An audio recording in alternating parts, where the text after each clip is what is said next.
Some say love finds us when we least expect it. Others believe it comes only after we've weathered our darkest storms.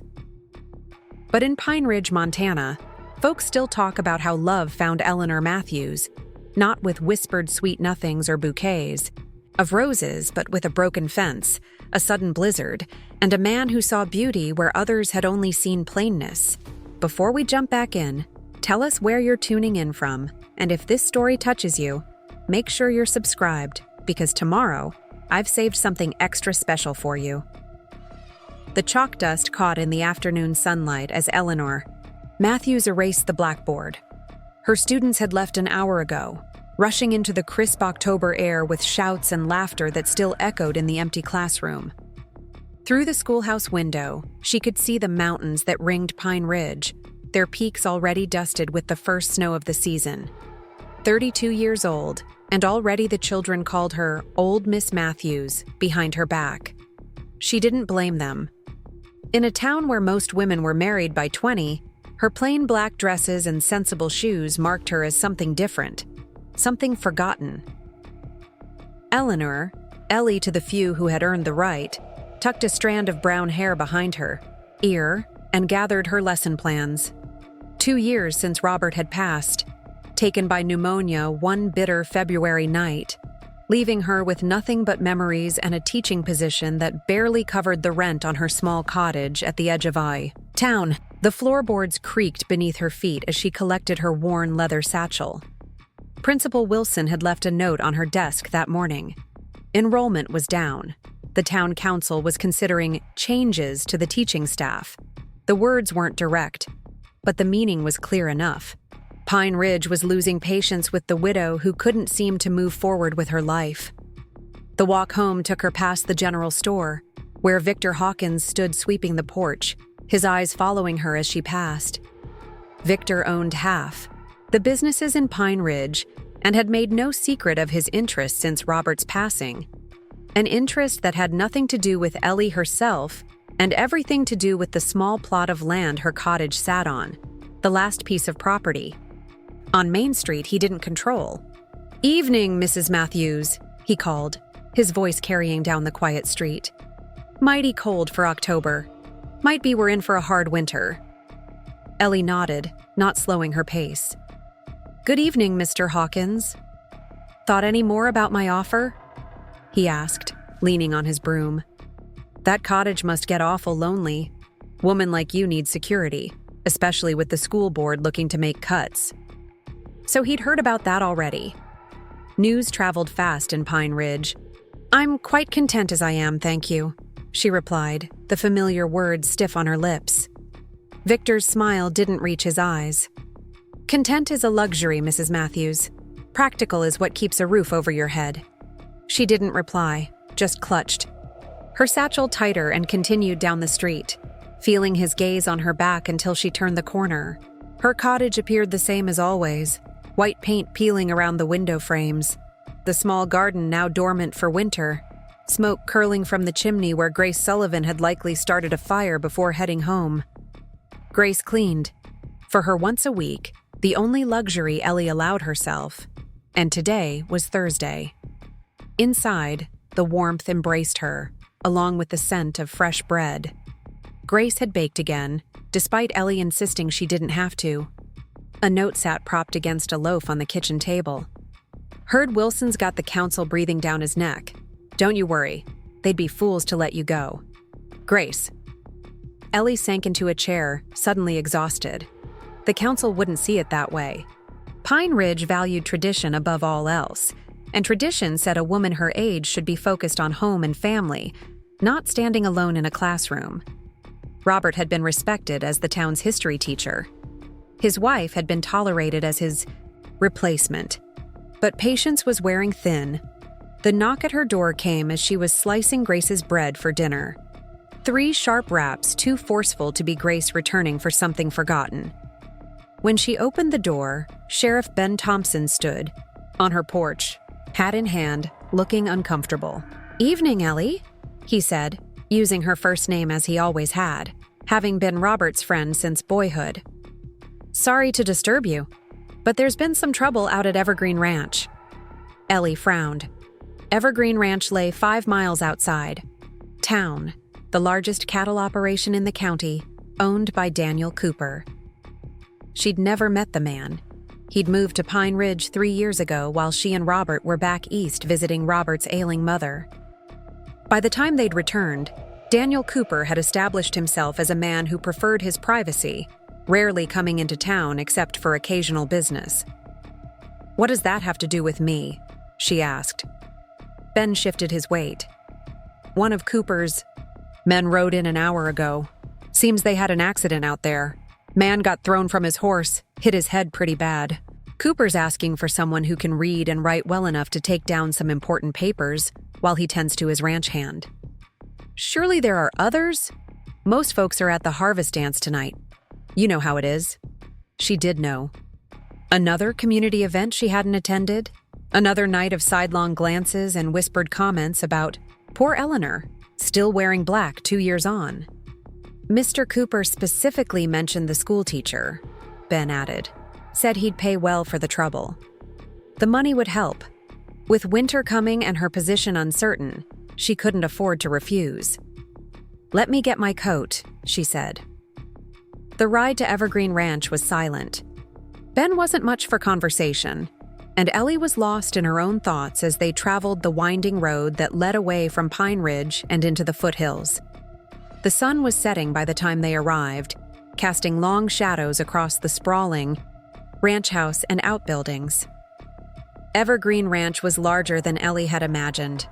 The main house was built of sturdy logs and river stone, with a wide porch wrapping around 3 sides. Light glowed from within, warm and inviting against the deepening chill of evening. Ben helped her down from the wagon and led her up the porch steps. He knocked once, then opened the door without waiting for a response. "Cooper, it's Thompson. Brought Mrs. Matthews like you asked." A deep voice responded from somewhere inside. "In the study."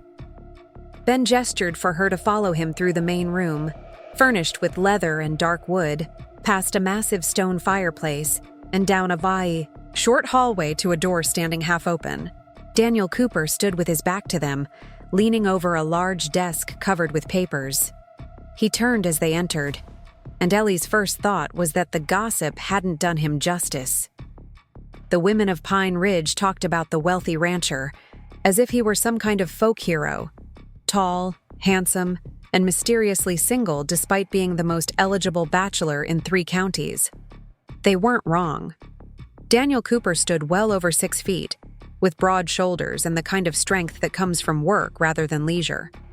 His features were sharp, his eyes a startling blue against sun-darkened skin. Dark hair, touched, with silver at the temples, was pushed back from a face that spoke of both privilege and hardship. But it was the directness of his gaze that caught Ellie most off guard. He looked at her, not through her or around her as most people in town did now, but directly at her, with an intensity that made her straighten her spine. "Mrs. Matthews," he said, his voice low and resonant. "Thank you for coming on such short notice." "Mr. Cooper." She nodded, determined to maintain her composure. "Sheriff Thompson said one of your men was injured?" A flicker of surprise crossed his face, there and gone so quickly she might have imagined it. "Yes. Thomas fell this afternoon while we were checking the north fence line. Doctor's with him now, but I need to update my will and some other papers. With Thomas laid up, I'm short a hand who can write clearly enough for legal documents." Ben cleared his throat. "I should head back to town. Getting dark fast, and there's that harvest dance tonight." Cooper nodded. "Appreciate you bringing Mrs. Matthews out. I'll see she gets home safe." After Ben left, an awkward silence filled the study. Ellie stood near the door, unsure of her place in this man's domain. Daniel Cooper studied her for a moment, then gestured to a chair near the desk. "Please sit. This may take some time." She moved to the chair, setting her satchel carefully beside it. Preparing and narrating this story took us a lot of time, so if you are enjoying it, subscribe to our channel. It means a lot to us. Now back to the story. I'm sorry about your ranch hand. Is he badly hurt? Concussion, broken arm. He'll recover. Cooper gathered several papers from the desk, but it made me realize how unprepared I am for unexpected events. My affairs need to be in better order. For the next 2 hours, Ellie took dictation as Daniel Cooper outlined revisions to his will, instructions for the management of Evergreen Ranch, and letters to various business associates. His words were precise, his thinking clear and organized. He spoke of cattle futures and timber rights with the same ease Robert had discussed historical dates and figures. Outside, the wind picked up, whistling around the eaves of the house. Occasionally, they heard voices as ranch hands came and went, checking on the injured Thomas or attending to evening chores. When they finished the last document, Ellie's hand was cramped from writing, and full darkness had fallen. Cooper signed each paper, then offered her a glass of water, which she accepted gratefully. "You have excellent penmanship, Mrs. Matthews," he said, reviewing her work. "And you caught several inconsistencies in my instructions that I hadn't noticed." "Teaching requires attention to detail," she replied, surprised by the compliment.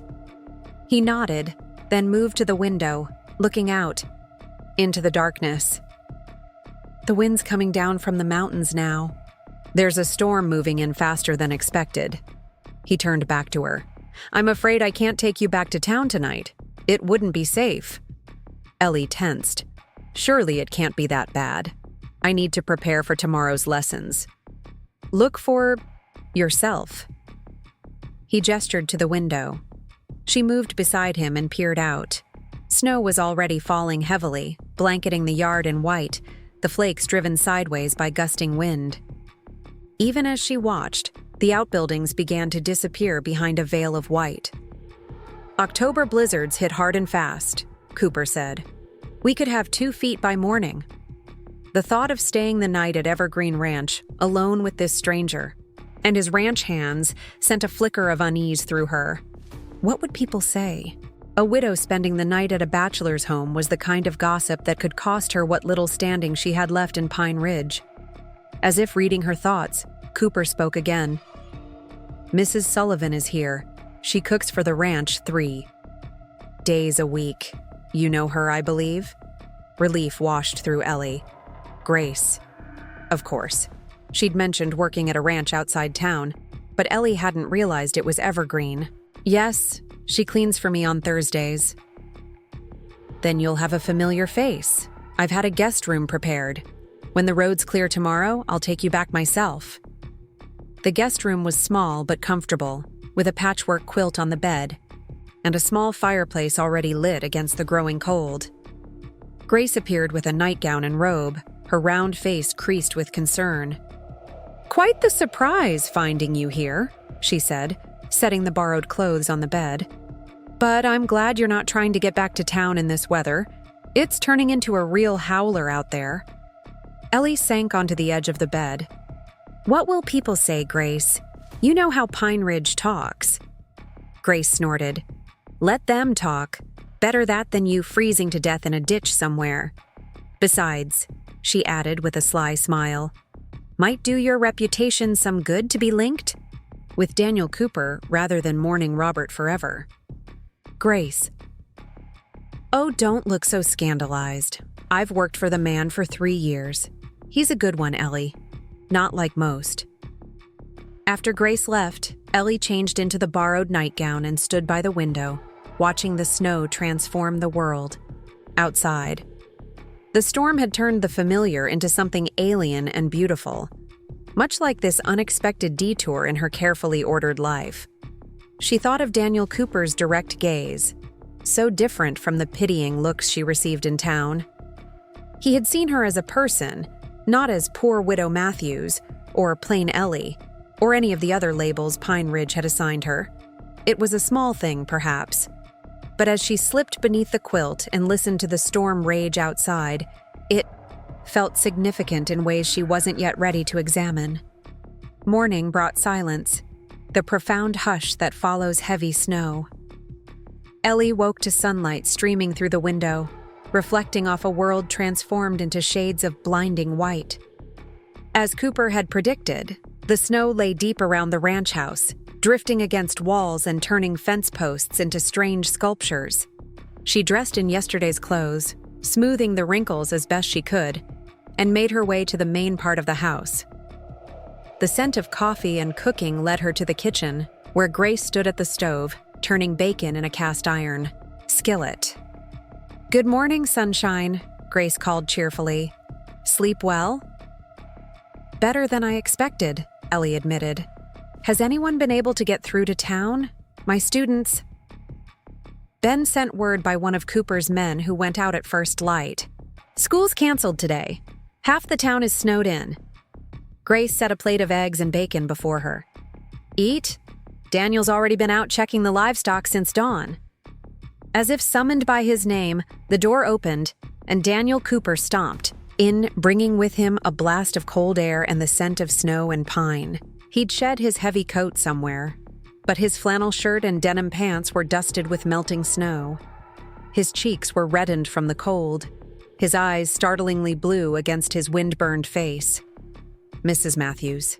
He nodded, accepting a cup of coffee from Grace. "I hope you slept well."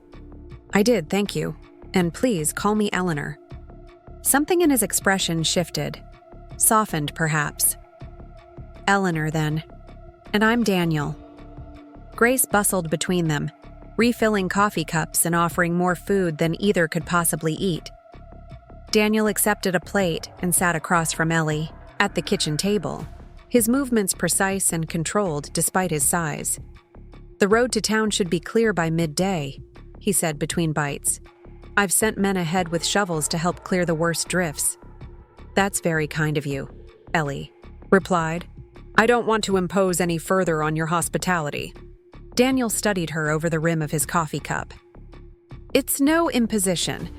Actually, I've been meaning to speak with you about another matter." Grace tactfully disappeared into the pantry, though Ellie suspected she was listening intently. "What matter would that be?" Ellie asked.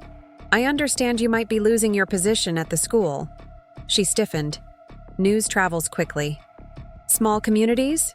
he agreed with a slight shrug. "I also understand that Victor Hawkins has been pressuring you to sell your property." "Mr. Hawkins seems to think a woman in my position needs his assistance." She couldn't keep the edge from her voice. "He's mistaken." Daniel set down his cup. "I admire your independence, Eleanor, but I've had my own dealings with Hawkins. He doesn't give up easily when he wants something."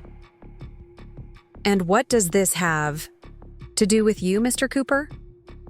"Daniel," he corrected gently. "And it has to do with me because I have a proposition for you."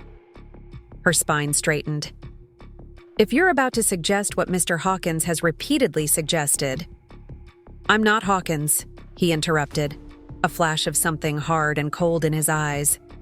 Then, more softly, "Hear me out, please." Ellie nodded, wary, but curious. "Evergreen Ranch needs an education program. I have 15 families working here, with 27 children between them. Currently, they either don't attend school at all or make the long trek to Pine Ridge, which becomes impossible in weather like this." This wasn't at all what she'd expected. "You want to start a school at the ranch?" "Yes, with a proper teacher. Someone experienced who understands that education means more than just reading and figures. Someone who sees potential where others might not." The implication was clear, and it sent a warm flutter through her chest. "You want me to teach here?" "Yes. Full salary, plus room and board. You'd have complete control over the curriculum, within reason. The families here are mostly immigrants, Italian, Polish, Mexican. Their children deserve the same education as any others." It was a stunning offer. A chance to teach without the constraints of Pine Ridge's conservative school board.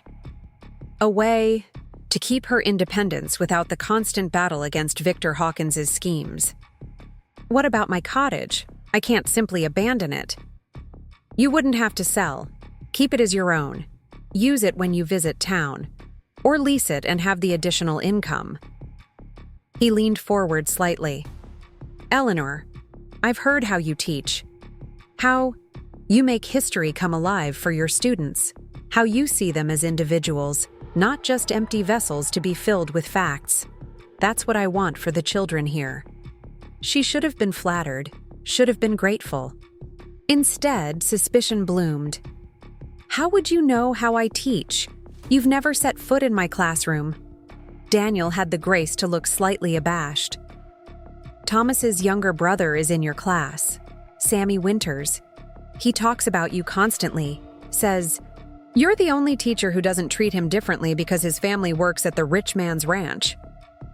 Sammy, small for his age, with serious eyes and a quick mind, always volunteering to stay after school to help clean the blackboards or organize books. "Consider it," Daniel said, rising from the table. "Take all the time you need. The position is yours whenever you want it." By midday, as promised, the road to town was passable. Daniel insisted on driving her himself in a sturdy wagon fitted with runners for the snow. Grace packed a basket of food for later, shooting Ellie a meaningful look that suggested she expected a full accounting of their journey when they next met. The ride back to Pine Ridge was mostly silent.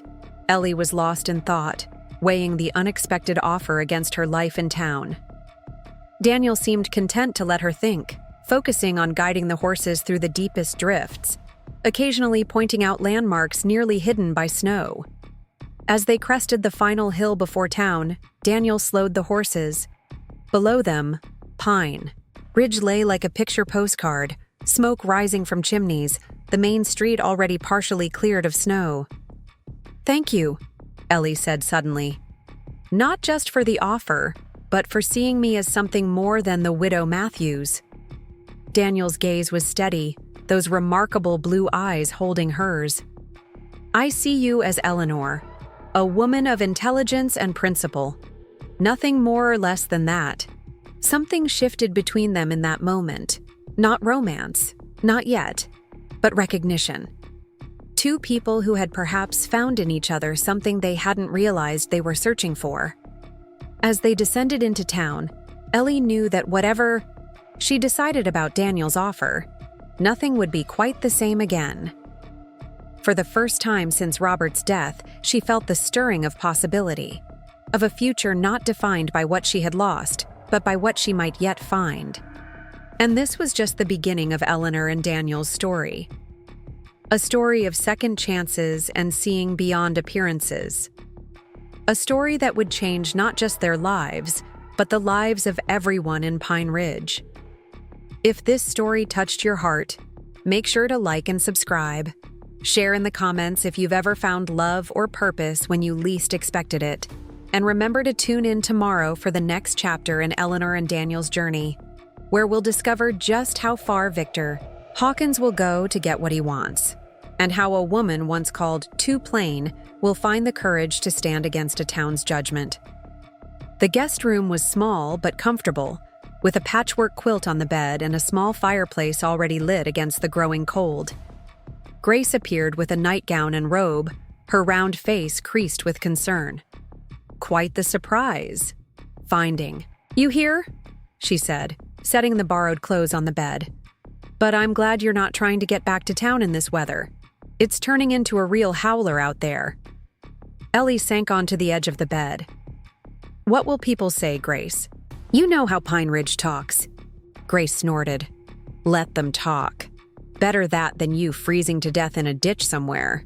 Besides," she added with a sly smile, "might do your reputation some good to be linked with Daniel Cooper, rather than mourning Robert forever." "Grace! Oh, don't look so scandalized. I've worked for the man for 3 years. He's a good one, Ellie. Not like most." After Grace left, Ellie changed into the borrowed nightgown and stood by the window, watching the snow transform the world outside. The storm had turned the familiar into something alien and beautiful, much like this unexpected detour in her carefully ordered life. She thought of Daniel Cooper's direct gaze, so different from the pitying looks she received. In town, he had seen her as a person, not as poor widow Matthews or plain Ellie, or any of the other labels Pine Ridge had assigned her. It was a small thing, perhaps. But as she slipped beneath the quilt and listened to the storm rage outside, it felt significant in ways she wasn't yet ready to examine. Morning brought silence, the profound hush that follows heavy snow. Ellie woke to sunlight streaming through the window, reflecting off a world transformed into shades of blinding white. As Cooper had predicted, the snow lay deep around the ranch house, drifting against walls and turning fence posts into strange sculptures. She dressed in yesterday's clothes, smoothing the wrinkles as best she could, and made her way to the main part of the house. The scent of coffee and cooking led her to the kitchen, where Grace stood at the stove, turning bacon in a cast iron skillet. "Good morning, sunshine," Grace called cheerfully. "Sleep well?" "Better than I expected," Ellie admitted. "Has anyone been able to get through to town? My students..." Ben sent word by one of Cooper's men who went out at first light. "School's canceled today. Half the town is snowed in." Grace set a plate of eggs and bacon before her. "Eat. Daniel's already been out checking the livestock since dawn." As if summoned by his name, the door opened and Daniel Cooper stomped in, bringing with him a blast of cold air and the scent of snow and pine. He'd shed his heavy coat somewhere, but his flannel shirt and denim pants were dusted with melting snow. His cheeks were reddened from the cold, his eyes startlingly blue.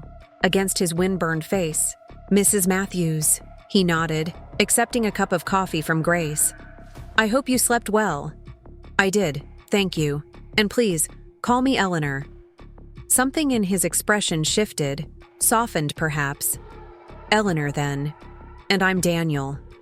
Grace bustled, between them, refilling coffee cups and offering more food than either could possibly eat.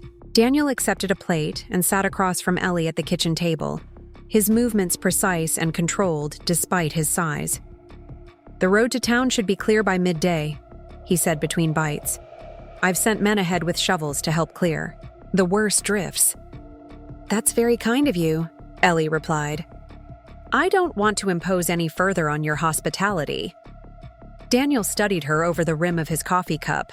"It's no imposition. Actually, I've been meaning to speak with you about another matter." Grace tactfully disappeared into the pantry, though Ellie suspected she was listening intently. "What matter would that be?" Ellie asked. "I understand you might be losing your position at the school." She stiffened. "News travels quickly." "Small communities," he agreed with a slight shrug. "I also understand that Victor Hawkins has been pressuring you to sell your property." "Mr. Hawkins seems to think a woman in my position needs his assistance." She couldn't keep the edge from her voice. "He's mistaken." Daniel set down his cup. "I admire your independence, Eleanor, but I've had my own dealings with Hawkins. He doesn't give up easily when he wants something." "And what does this have to do with you, Mr. Cooper?" "Daniel," he corrected gently. "And it has to do with me because I have a proposition for you." Her spine straightened. "If you're about to suggest what Mr. Hawkins has repeatedly suggested..." "I'm not Hawkins," he interrupted, a flash of something hard and cold in his eyes. Then more softly, "Hear me out, please." Ellie nodded, wary but curious. "Evergreen Ranch needs an education program. I have 15 families working here, with 27 children between them. Currently, they either don't attend school at all or make the long trek to Pine Ridge, which becomes impossible in weather like this." This wasn't at all what she'd expected. "You want to start a school at the ranch?" "Yes, with a proper teacher. Someone experienced who understands that education means more than just reading and figures. Someone who sees potential where others might not." The implication was clear, and it sent a warm flutter through her chest. "You want me to teach here?" "Yes. Full salary, plus room and board. You'd have complete control over the curriculum, within reason. The families here are mostly immigrants, Italian, Polish, Mexican. Their children deserve the same education as any others." It was a stunning offer. a chance to teach without the constraints of Pine Ridge's conservative school board, a way to keep her independence without the constant battle against Victor Hawkins's schemes. What about my cottage? I can't simply abandon it. You wouldn't have to sell. Keep it as your own. Use it when you visit town, or lease it and have the additional income. He leaned forward slightly. Eleanor, I've heard how you teach, how you make history come alive for your students, how you see them as individuals, not just empty vessels to be filled with facts. That's what I want for the children here. She should have been flattered, should have been grateful. Instead, suspicion bloomed. How would you know how I teach? You've never set foot in my classroom. Daniel had the grace to look slightly abashed. Thomas's younger brother is in your class, Sammy Winters. He talks about you constantly, says, "You're the only teacher who doesn't treat him differently because his family works at the rich man's ranch." Sammy, small for his age with serious eyes and a quick mind, always volunteering to stay after school to help clean the blackboards or organize books. "Consider it," Daniel said, rising from the table. "Take all the time you need. The position is yours whenever you want it." By midday, as promised, the road to town was passable. Daniel insisted on driving her himself in a sturdy wagon fitted with runners for the snow. Grace packed a basket of food for later, shooting Ellie a meaningful look that suggested she expected a full accounting of their journey when they next met. The ride back to Pine Ridge was mostly silent.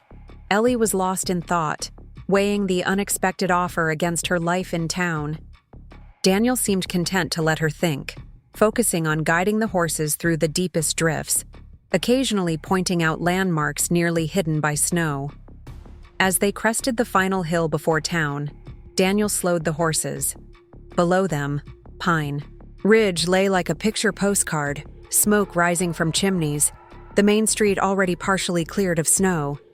"Thank you," Ellie said suddenly, "not just for the offer, but for seeing me as something more than the widow Matthews." Daniel's gaze was steady, those remarkable blue eyes holding hers.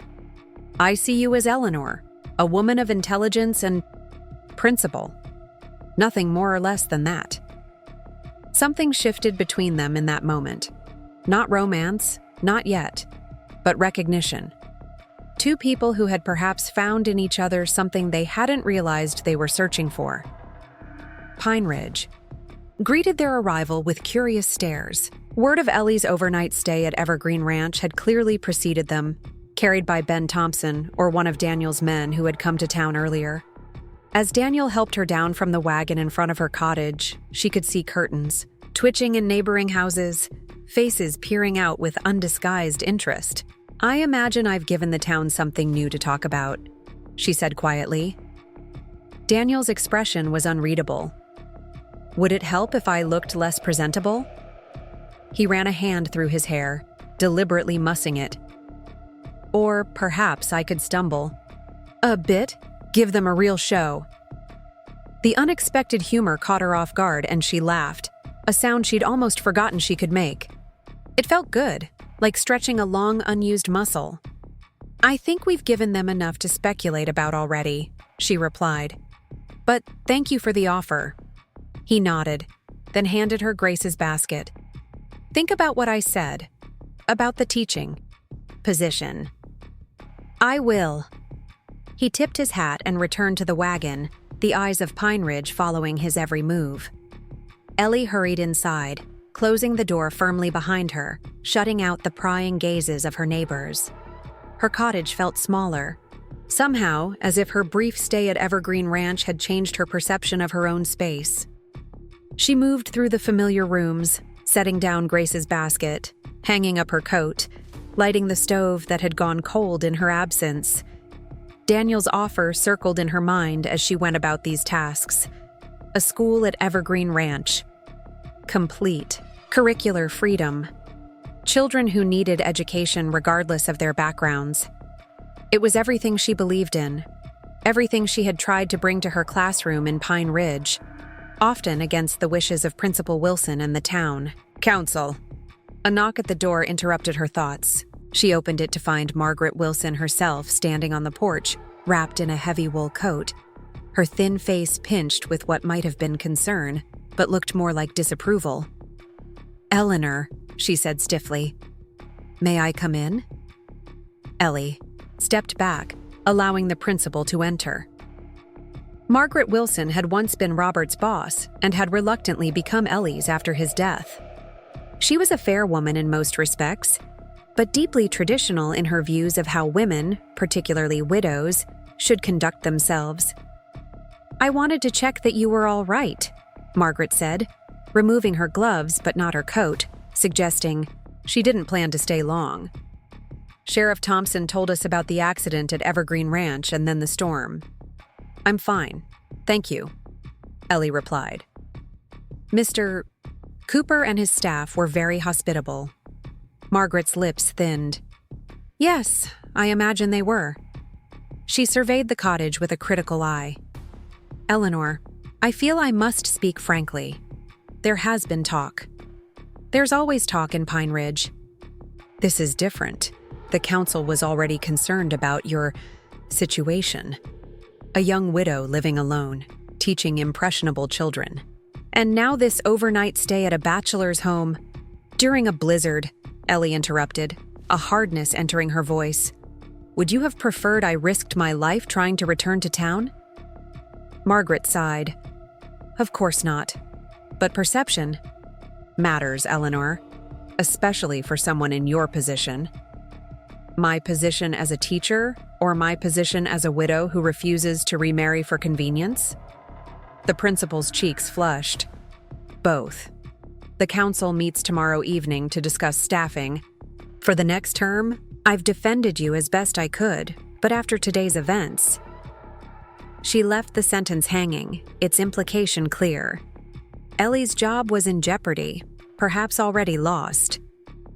"I see," Ellie said, keeping her voice steady despite the anger bubbling beneath.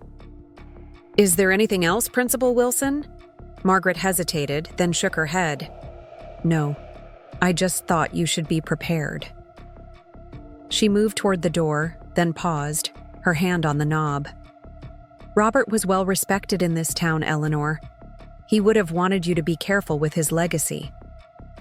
After she left, Ellie sank into a chair, Robert's legacy, as if she were nothing more than an extension of her dead husband, as if her own skills, her own passion for teaching, meant nothing without his name attached. She thought of the note Margaret had left on her desk just yesterday. Had the principal already known what the council would decide? Had her visit today been a courtesy, or a final twist of the knife? And what of Daniel Cooper's offer? It seemed almost too convenient now, as if he had somehow anticipated her need. But how could he have known? Troubled, Ellie unpacked Grace's basket, finding not only food but a folded note tucked beneath a loaf of bread. She recognized Grace's sprawling handwriting immediately. "Ellie, I know you'll be turning this over in your mind all day. Daniel's offer is genuine. He's been planning this school for months, ever since Sammy Winters came home talking about your lessons. Just something to consider." Grace. Months. Not a convenient rescue then, but a plan long in the making. It didn't make her decision any easier, but it eased some of her suspicion. As evening fell, Ellie found herself pacing the small confines of her cottage, weighing options that suddenly seemed much clearer than they had that morning. She could stay and fight the council, perhaps lose her position anyway, and certainly face Victor Hawkins's continued pressure to sell her property. Or she could accept Daniel's offer, teach children who truly needed education, and maintain her independence. When the second knock of the day came at her door, she half expected to find Grace checking up on her. Instead, Victor Hawkins stood on her porch, his tall frame blocking the last light of day. "Mrs. Matthews," he said, removing his hat. "May I come in?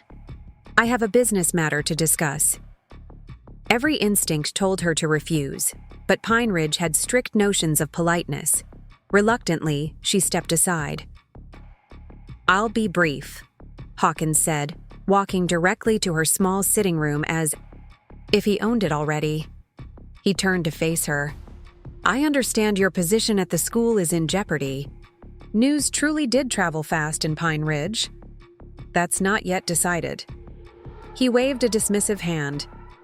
"The council makes up its mind before the meetings, not during them. You'll be released from your contract, effective end of term." His voice held no sympathy, just cold certainty. "I'm here to renew my offer for your property. Same terms as before, but I'm adding an extra $100 as a gesture of goodwill." The audacity of it, approaching her now when he thought her most vulnerable, sparked something fierce inside her.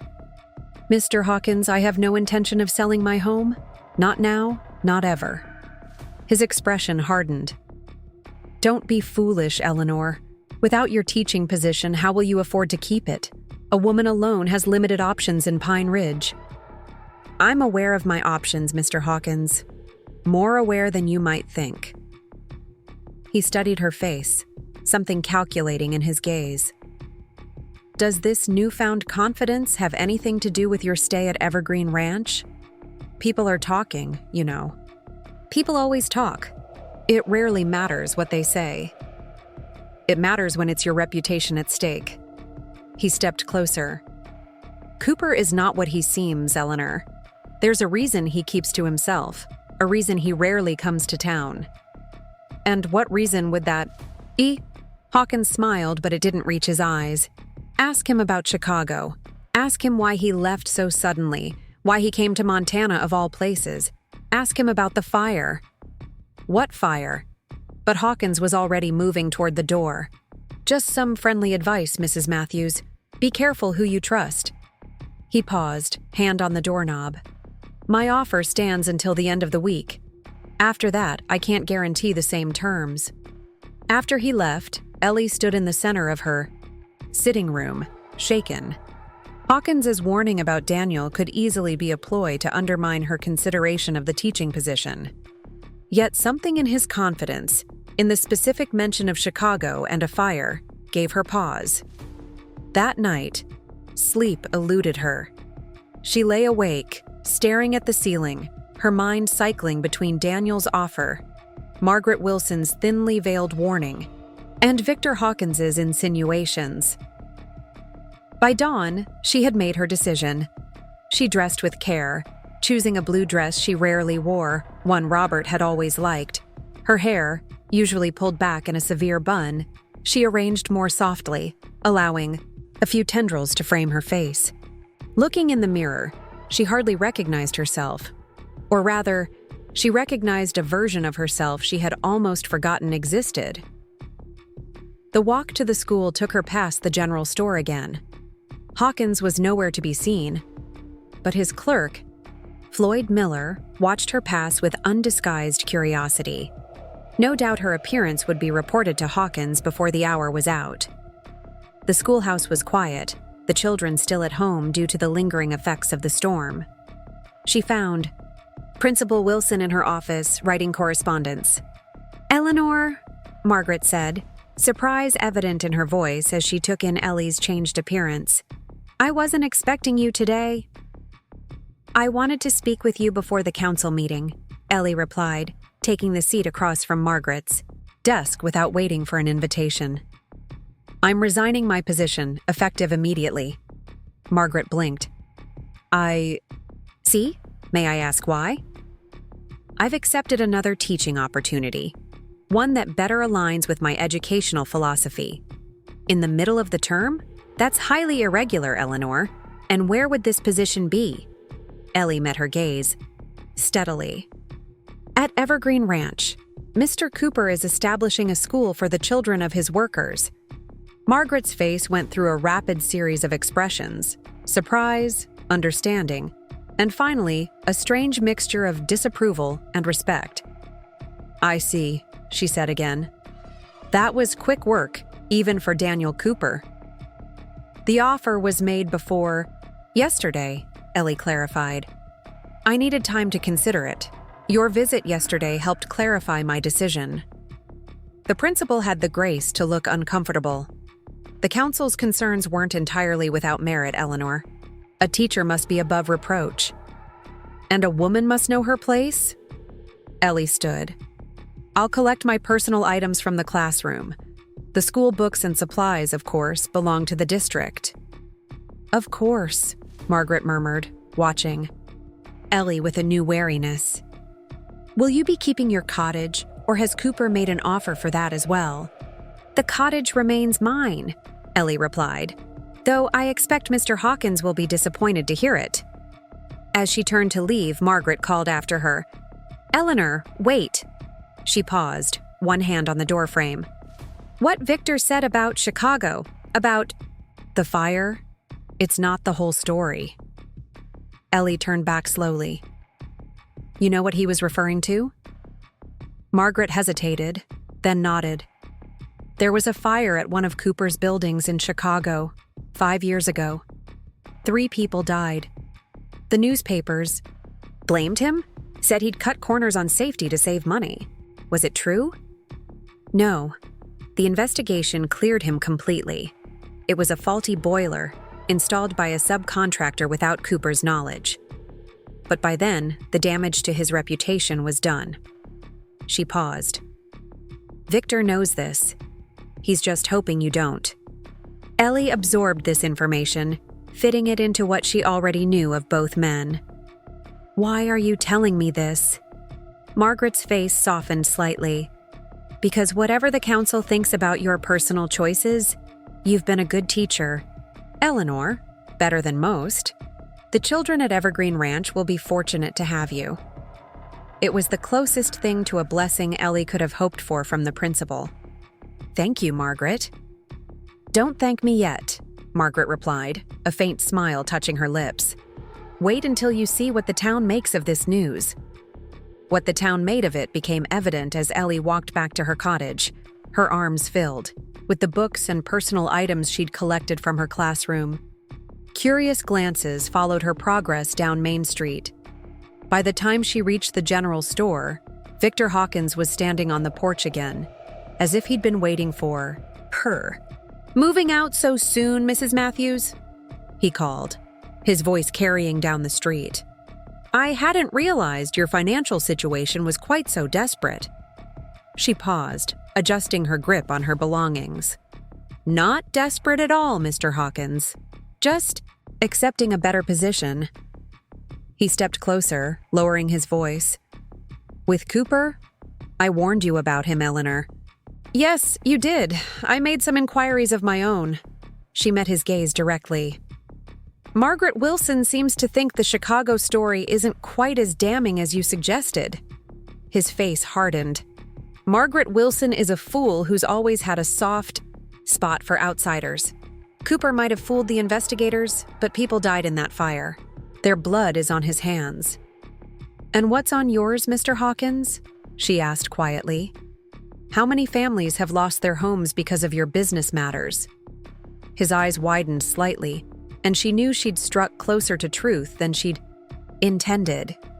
Careful, Eleanor. Pine Ridge has a long memory. So do I.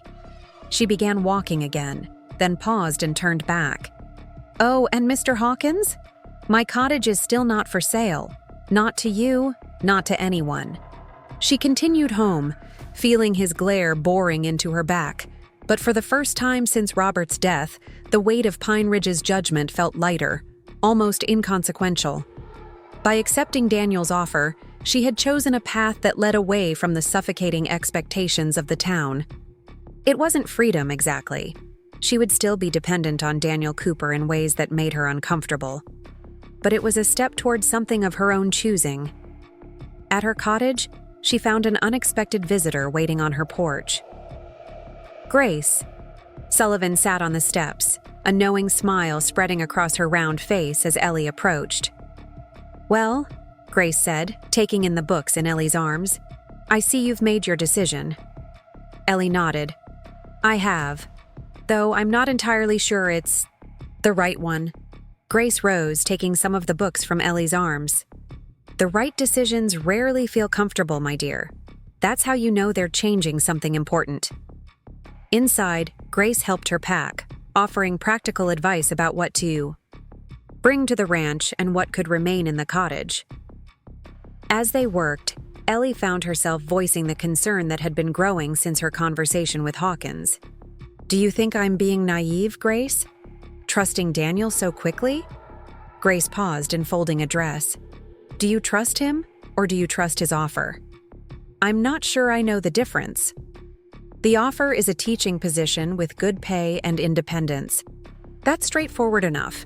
Trusting Daniel himself is something else entirely." Grace resumed her folding. "For what it's worth, I've worked for the man for 3 years. He's reserved, sometimes too much so, but he's fair. He pays well, treats his workers with respect, and doesn't tolerate gossip or cruelty." Hawkins mentioned a fire in Chicago. Grace nodded. "I know about that. Daniel doesn't talk about it, but his foreman John told me. It nearly destroyed him, that fire. Not because of the money or the scandal, but because of the lives lost. He blamed himself, even after the investigation cleared him." Ellie thought of Daniel's face when he'd spoken of the children at Evergreen Ranch, the quiet intensity in his eyes. "Why does he care so much about these children? About their education?" "That," Grace said, "is something you'll have to ask him yourself." By late afternoon, Ellie had packed what she needed for her new position: clothes, books, teaching, materials she'd collected over the years. The cottage looked strangely unchanged, as if it were simply waiting for her to return rather than witnessing a significant departure. She was just closing her suitcase when another knock came at her door. This time, it was Sheriff Ben Thompson, his expression grave. "Heard you're leaving us, Ellie," he said without preamble. "Taking up at Evergreen Ranch." "News travels fast," she replied, gesturing for him to enter. "Small town." He removed his hat, turning it in his hands. "Victor Hawkins is making some noise about it. I declined his offer for my property. Again." Ben's mouth twitched in what might have been a smile. "So I gathered. He's got Floyd Miller spreading word that Cooper's using underhanded means to secure your cooperation." "Underhanded means?" Ellie felt her cheeks flush with anger. "I was offered a teaching position, Ben, one that allows me to maintain my independence." "I know that, Ellie. But Hawkins has influence in this town. People listen to him." He hesitated. "I'm not here to talk you out of going. Just wanted you to know what you might face if you come back to visit." "I appreciate the warning." Ben nodded, then seemed to come to a decision. "I'll be by tomorrow morning to drive you out to the ranch. Save Cooper the trip." She hadn't expected that. "Thank you, Ben. That's very kind." "Robert was my friend," he said simply, "and Cooper's a decent man, despite what Hawkins might say. You could do worse." After Ben left, Ellie stood in the center of her cottage, surrounded by the remnants of the life she was leaving behind. Robert's books still lined the shelves. His favorite chair still sat by the fireplace. His presence lingered in every corner, a ghost she had been unable to exorcise. But for the first time, she looked at these remnants without the crushing weight of grief. Robert was gone, and no amount of preservation could bring him back. The cottage, their marriage, their shared dreams, all of it belonged to a past that was slowly receding. Tomorrow she would begin something new at Evergreen Ranch. Not a replacement for what she had lost, but something different entirely. Her own choice, her own path forward. As darkness fell, she lit the lamps one by one, giving the cottage a warm glow that could be seen from the street. Let Pine Ridge see. Let them wonder. Let them talk. Eleanor Matthews was done letting others define her story. The early morning light cast long shadows across the frost-covered ground as Ben Thompson's wagon approached Ellie's cottage. True, to his word, the sheriff had arrived just after dawn to transport her to Evergreen Ranch. The town was still quiet, most of Pine Ridge's residents not yet stirring, which suited Ellie fine. She had no desire for an audience as she departed. Ben helped load her trunks and suitcases, working in companionable silence. When the last of her belongings was secured, Ellie took a final look at the cottage. She'd left it clean and orderly, with sheets covering the furniture and the pantry stocked with non-perishables. Not abandoned, just waiting. "Ready?" Ben asked, offering his hand to help her onto the wagon seat. "As I'll ever be," she replied, accepting his assistance. They were halfway down Main Street when the general store's door swung open and Victor Hawkins emerged, buttoning his coat against the morning chill. His eyes narrowed at the sight of the loaded wagon. "Running away, Mrs. Matthews?" he called, stepping into the street. Ben slowed the horses but didn't stop. "Morning, Victor. Town business. Best step aside." "Town business?" Hawkins's gaze shifted to Ellie's trunks. "Doesn't look like town business to me. Looks like you're helping Pine Ridge lose a teacher to that outsider Cooper." "My employment is my own affair, Mr. Hawkins," Ellie said, keeping her voice steady despite the anger simmering beneath. Hawkins stepped closer, resting one hand on the side of the wagon. "You think you're making a smart choice, Eleanor, but Cooper has secrets, dark ones. You might find yourself in over your head out there, miles from anyone who could help." "That a threat, Victor?" Ben asked mildly, but Ellie noticed his hand drift toward the gun at his hip. Hawkins smiled, all false charm now. "Not at all, Sheriff. Just friendly concern for a vulnerable widow. People might wonder about her virtue, moving in with a bachelor like that. Tongues will wag." "Let them," Ellie replied, surprising herself with her calm. "I've lived with Pine Ridge's judgment for 2 years. I expect I can endure it a while longer." Ben flicked the reins, and the wagon lurched forward, forcing Hawkins to step back. As they pulled away, Ellie could feel his stare following them, cold and calculating. "He won't let this go," Ben said once they were clear of the town. "Victor's not used to being crossed. What can he do? I've resigned my position and kept my property. He has no hold over me." Ben glanced at her, his weathered face serious. "Just mind yourself, Ellie. A man like Hawkins, when he's crossed, he looks for vulnerabilities, and he's got half the town in his pocket, one way or another." The remainder of the journey passed in reflective silence. The landscape had transformed since her last trip, the snow melting in patches to reveal the brown earth beneath, the sky, a clear, hard blue that promised more cold, but no immediate storms. Evergreen Ranch came into view just as the sun cleared the eastern mountains. In daylight, without the drama of the blizzard, Ellie could appreciate its design more fully. The main house with its riverstone foundation and timber frame stood on a gentle rise, surrounded by outbuildings arranged with practical precision. Smoke rose from several chimneys, and in the distance, she could see cattle moving across a snow-patched field. Ben pulled the wagon to a stop in front of the main house. Before he could help her down, the front door opened, and Daniel Cooper emerged, followed by a tall, weather-beaten man Ellie hadn't met. "Mrs. Matthews," Daniel said, stepping forward to assist her. His hand was warm and strong as it closed around hers. "Welcome back to Evergreen." "Thank you," she replied, suddenly conscious of how final this moment felt.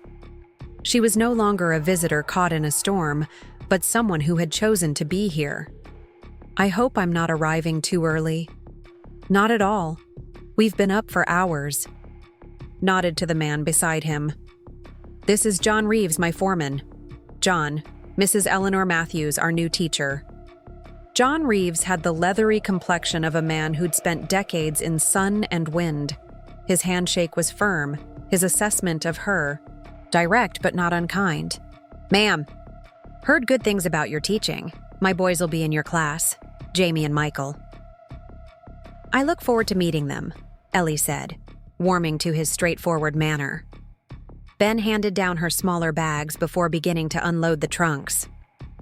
"Where do you want these, Cooper?" "The East Wing," Daniel replied. We've prepared rooms there for Mrs. Matthews, personal quarters and a classroom. An entire wing. Ellie had expected a room, perhaps two, but an entire section of the house suggested a commitment to education far beyond what she'd anticipated. Ben raised an eyebrow but said nothing as he carried the first trunk toward the house. John took the second, leaving Daniel and Ellie momentarily alone beside the wagon. "I hope you'll find everything satisfactory," Daniel said. "Grace helped prepare the rooms, but if there's anything missing or not to your liking, please say so." "I'm sure it will be fine," Ellie assured him, though in truth she had no idea what to expect. Her cottage in Pine Ridge had been modest. 2 bedrooms, a sitting room, a small kitchen.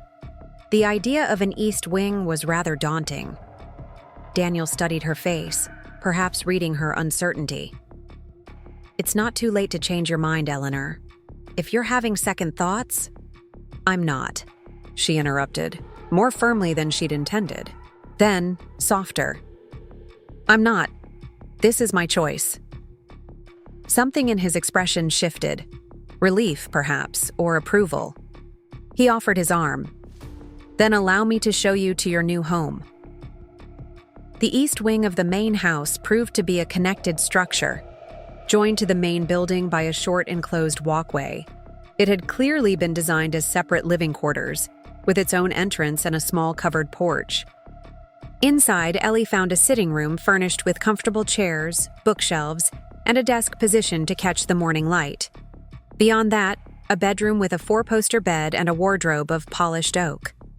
A smaller room had been set up as a private study with another desk and more bookshelves, these already filled with books on education, history, and literature. Most impressive, however, was the schoolroom.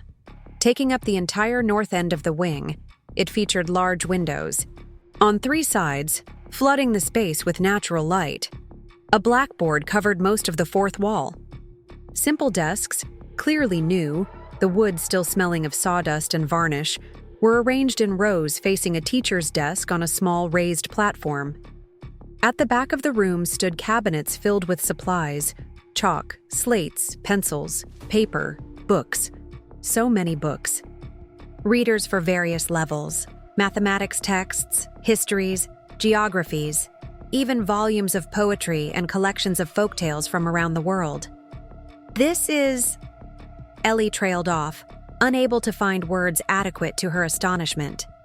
"Too much?" Daniel asked, watching her reaction closely. "No," she said quickly. "No, it's wonderful. But how? When did you—" Daniel smiled, the expression transforming his usually serious face. "I told you I'd been planning this for some time. The books have been arriving for months. The desks were made here on the ranch. John's brother is a carpenter in town." Ben entered, carrying the last of her bags. He whistled softly as he took in the schoolroom. "Mighty fine setup, Cooper. Puts our town school to shame." "That's not saying much," Daniel replied dryly. "The Pine Ridge School Board hasn't approved. New books since before the war." Ellie ran her fingers over the teacher's desk, feeling the smooth, polished surface. "When do the children start?" "We thought a week from today," Daniel said. "Give you time to settle in, prepare your lessons. The families are eager to meet you. We've arranged a welcome dinner for tomorrow evening if that suits you." "That would be lovely," Ellie replied, already mentally cataloging what she would need to prepare before meeting her new students. Ben cleared his throat. "Well, I should be heading back. Town won't sheriff itself." He turned to Ellie. "Take care of yourself, Ellie, and if you need anything." "Thank you, Ben," she said, genuinely grateful for his support. "For everything." After the sheriff departed, Daniel showed Ellie the rest of the facilities. Behind the schoolhouse was a small courtyard that could serve as a play area in good weather. Beyond that, a separate building housed a dining hall where the ranch families often gathered for community meals. "The children will take midday dinner here," Daniel explained. "Most live too far to return home during the school day." "How far do they live?" Ellie asked, trying to picture the daily routine. The closest family is about half a mile from here. The farthest, nearly 3 miles. We've arranged transportation for those who need it, especially in bad weather. He had thought of everything, it seemed, as they walked back toward the main house. Ellie's curiosity about his personal investment in this project grew stronger. "May I ask you something?" she ventured. "Of course. Why is education so important to you? This goes beyond practical necessity. You've created something extraordinary here." Daniel was quiet for a moment, his pace slowing. "My mother was a teacher," he said finally. "In a small town much like Pine Ridge. She believed education was the great equalizer, that with the right teacher, any child could rise above their circumstances." He glanced at her. "I was fortunate to have her instruction until I was 12. After she died, I had to make my own way." "I'm sorry," Ellie said softly. "About your mother." He nodded, acknowledging her sympathy without dwelling on it. "These children, the ones whose parents work this ranch, many of them come from places where education wasn't available to them. Some speak English as a second language. In Pine Ridge, they're treated as lesser for it. I won't have that here." His passion was evident, his commitment genuine.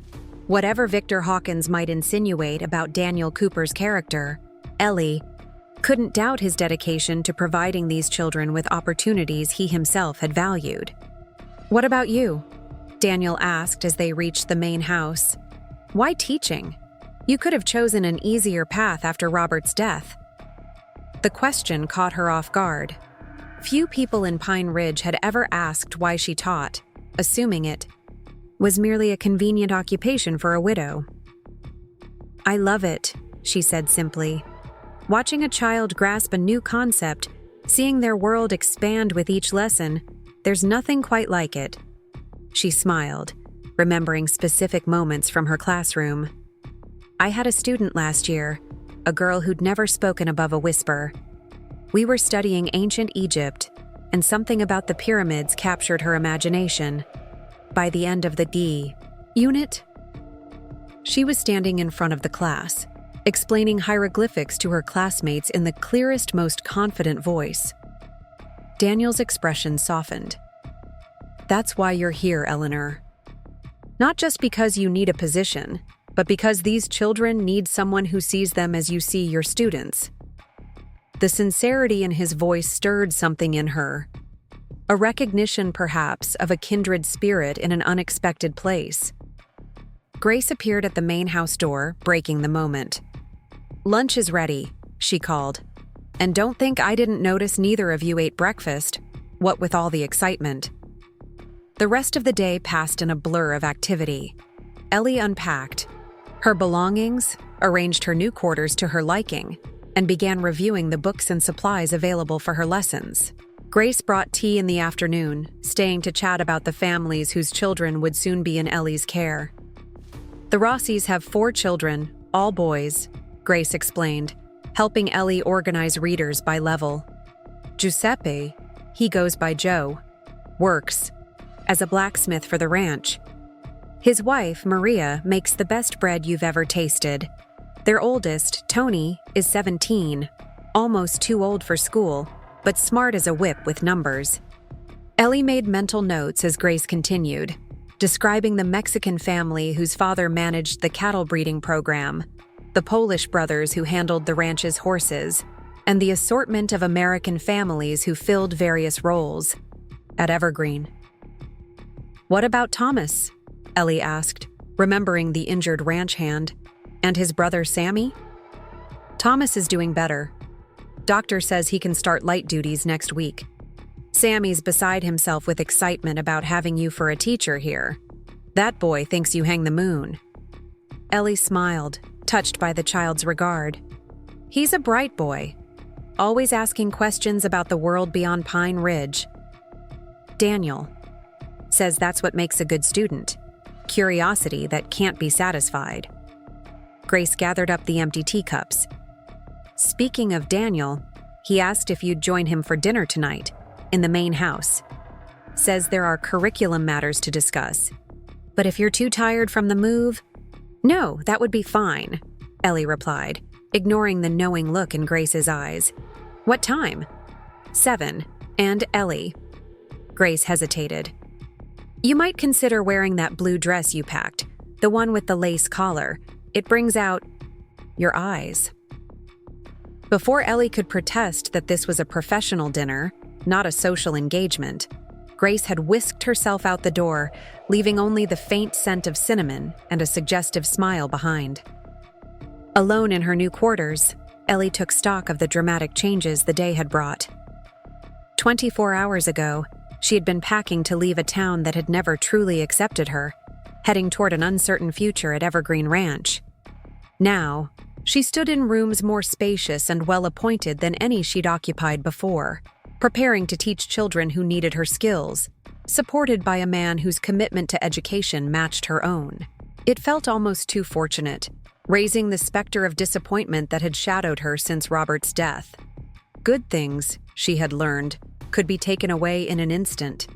Yet as she prepared for dinner, washing away the dust of unpacking, and changing, not into the blue dress Grace had suggested, but a modest gray one with a simpler lace collar, Ellie found herself cautiously optimistic. Whatever lay ahead at Evergreen Ranch, it offered purpose and dignity.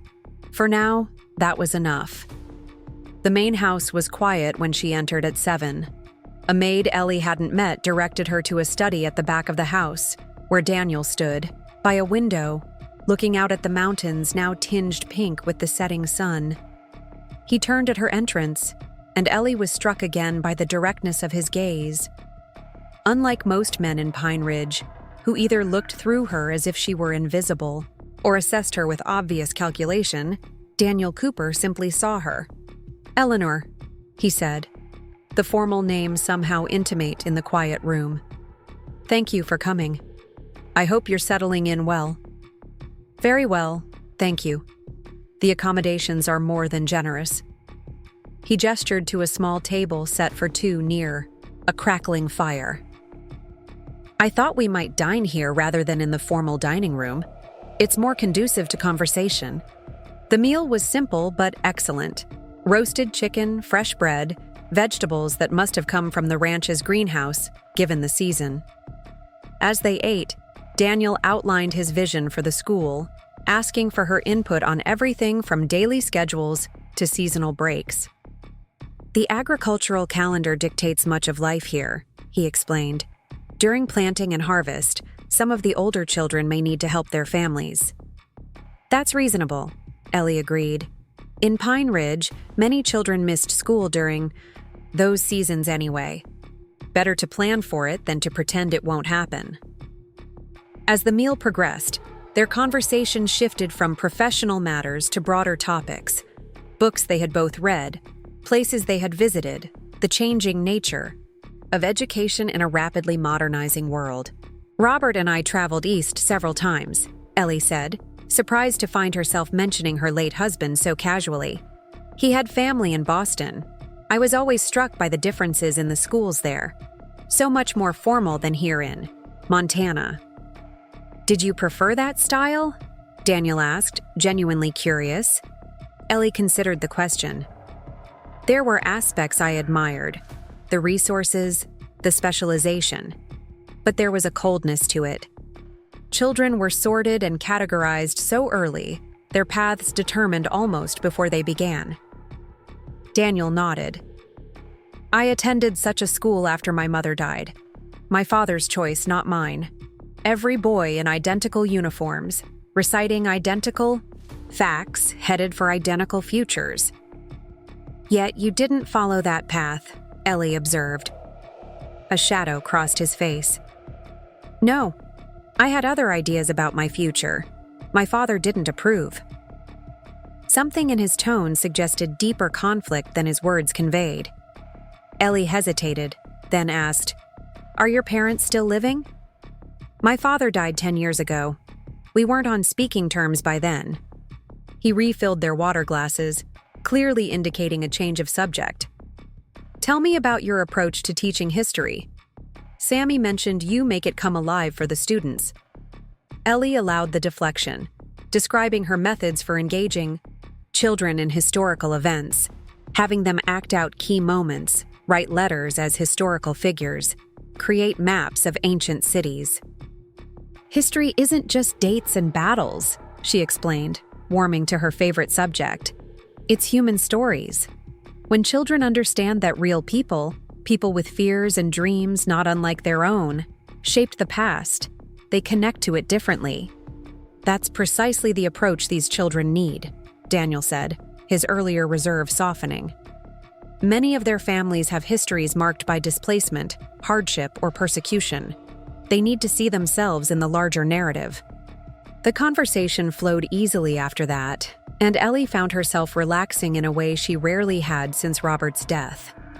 Daniel Cooper was an attentive listener, asking thoughtful questions and offering insights of his own. By the time dessert was served, apple pie with fresh cream, Ellie had nearly forgotten the professional nature of their meeting. "I received a rather interesting visitor last night," Daniel said as they finished their pie. "Sheriff Thompson stopped by on his way back to town." Ellie set down her fork. "Oh?"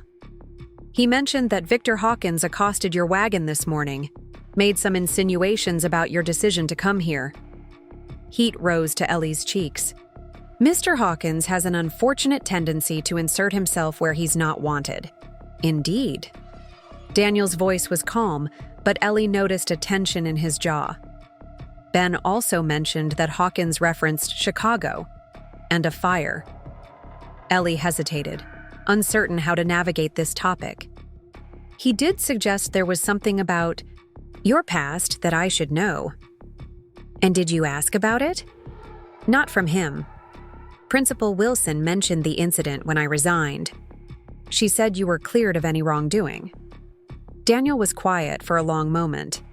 Then, setting aside his napkin, he stood and moved to a cabinet near the fireplace. From it, he withdrew a folder and brought it back to the table. 5 years ago, I was part owner of an architectural firm in Chicago, he began, opening the folder to reveal newspaper clippings. We specialized in commercial buildings, offices, warehouses, factories. One of our projects was a garment factory on the south side. He pushed a clipping toward her. The headline read, "Fire Claims 3 Lives at Cooper Building." "The factory was completed ahead of schedule and under budget," Daniel continued, his voice measured. 6 months after it opened, a fire broke out in the boiler room. 3 workers died. 2 women and a boy of 14 who shouldn't have been working there at all. Ellie studied the grim headline, the grainy photograph of a building engulfed in flames. "Margaret said the investigation cleared you." It did. The boiler had been tampered with by the factory owner to increase production beyond safe levels. He bribed the inspector to overlook it. Daniel's face was expressionless, but his knuckles were white where he gripped the edge of the folder. "Legally, I was absolved of responsibility. Morally, that's a different matter." "You believe you were responsible?" "I believed I should have been more vigilant. Should have checked the boiler myself. Should have monitored the inspections more closely." He closed the folder.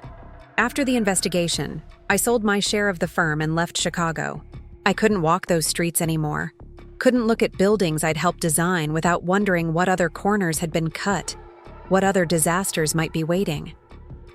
Ellie absorbed his words, understanding now his intensity, his attention to detail, his commitment to doing things properly. "Is that why you came to Montana?" she asked softly. "Partly. I had visited once years earlier and remembered the open spaces, the distance from cities and their complications. I bought this land intending to live simply, to raise cattle and keep to myself." A faint smile touched his lips. "But it seems I'm not suited for solitude." The ranch grew. Families came seeking work. And suddenly I found myself responsible for a community again. "A different kind of architecture," Ellie observed. "Building lives instead of buildings." Daniel looked at her with something like surprise. I hadn't thought of it that way, but yes, though I hope to be more worthy of the trust placed in me this time. The vulnerability of his admission moved her. This was not a man hiding dark secrets, as Hawkins had implied, but one carrying a burden of guilt that had shaped his subsequent choices. "Thank you for telling me," she said. "You didn't have to." "I did," he replied simply.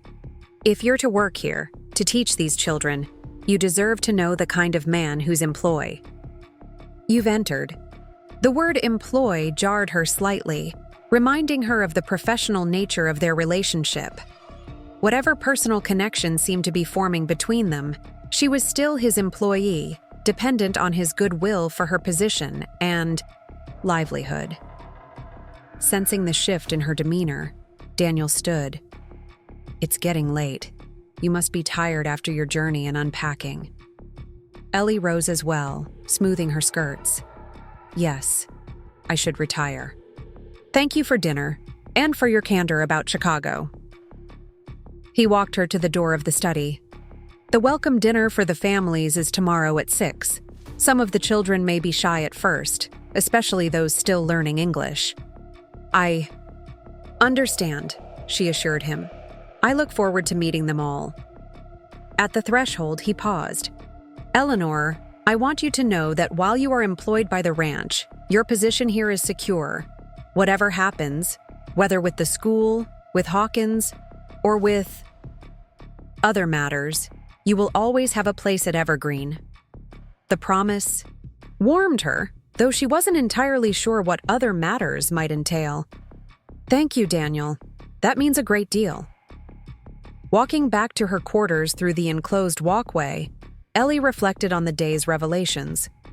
Daniel Cooper was not the man Pine Ridge gossip had painted him to be, neither the aloof, wealthy outsider disdainful of local ways, nor the mysterious figure with a sinister past that Hawkins had insinuated. He was, instead, something more, complex and more human, a man shaped by loss and guilt, seeking redemption through the creation of something good and lasting. In that perhaps they were not so different. She too had been remade by grief, had sought purpose in her teaching when personal happiness seemed out of reach. Tomorrow would bring new challenges, the families to meet, children to assess, curriculum to finalize. But tonight, in the quiet of her new rooms, Eleanor Matthews felt something she hadn't experienced in a very long time, the sense that she was exactly where she needed to be. The welcome dinner exceeded all of Ellie's expectations. The dining hall, normally used for everyday meals, had been transformed with tablecloths, wildflowers in simple glass jars, and lanterns that cast a warm glow over the gathering. Families arrived in their best clothes, carrying dishes that filled the air with a tantalizing blend of aromas: Italian tomato sauces, Polish sausages, Mexican spices, American apple pies. Daniel stood at the entrance, greeting each family by name, introducing them to Ellie with obvious pride. She quickly found herself struggling to remember all the names: the Rossi family with their 4 energetic boys, the Kowalskis with twin daughters who hid shyly behind their mother's skirts, the Mendez family, whose eldest son translated her greetings for his parents with solemn dignity. "Mrs. Matthews?" A small voice broke through the hubbub of the crowded room. Ellie looked down to find Sammy Winters staring up at her with undisguised excitement. "You really came!" "Tony said you wouldn't, that no town teacher would come teach ranchers' kids, but I told him you would." Ellie crouched to the boy's eye level, genuinely pleased to see a familiar face. "Hello, Sammy. Of course I came. How could I pass up the chance to have you in my class again?" The boy beamed, revealing a newly missing front tooth. "I saved all my arithmetic papers to show you, and I found a book about Egypt, just like the one we read in town." A man approached behind Sammy.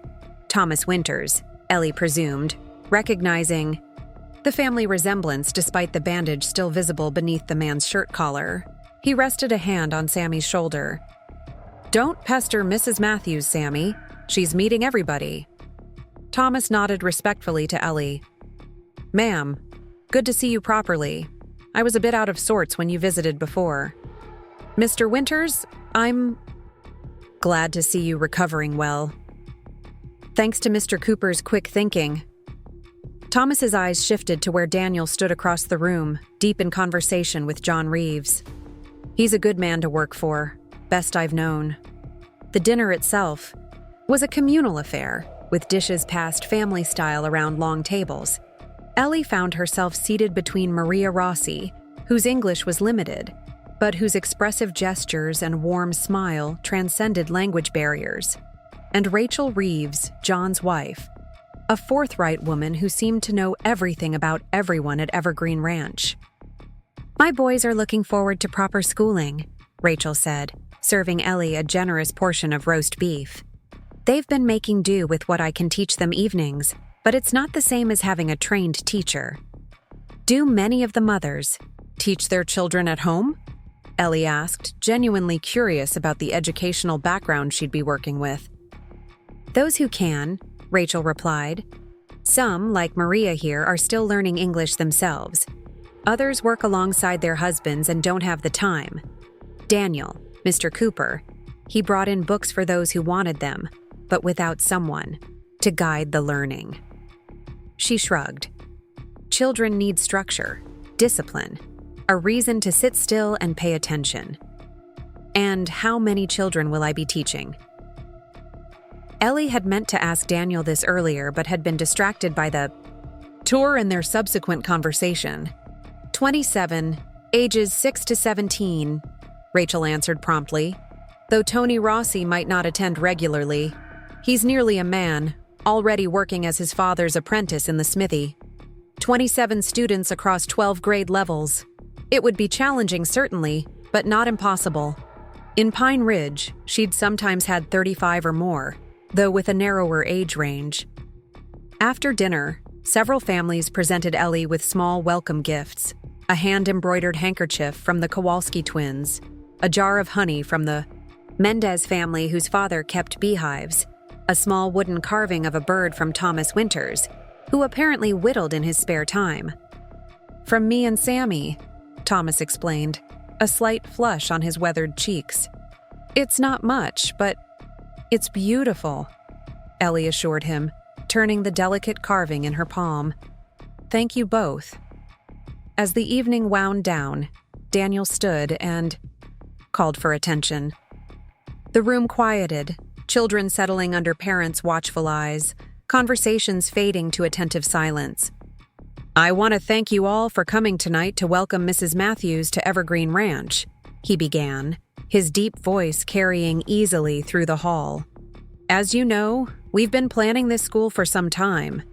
Education is not a luxury, it's a necessity.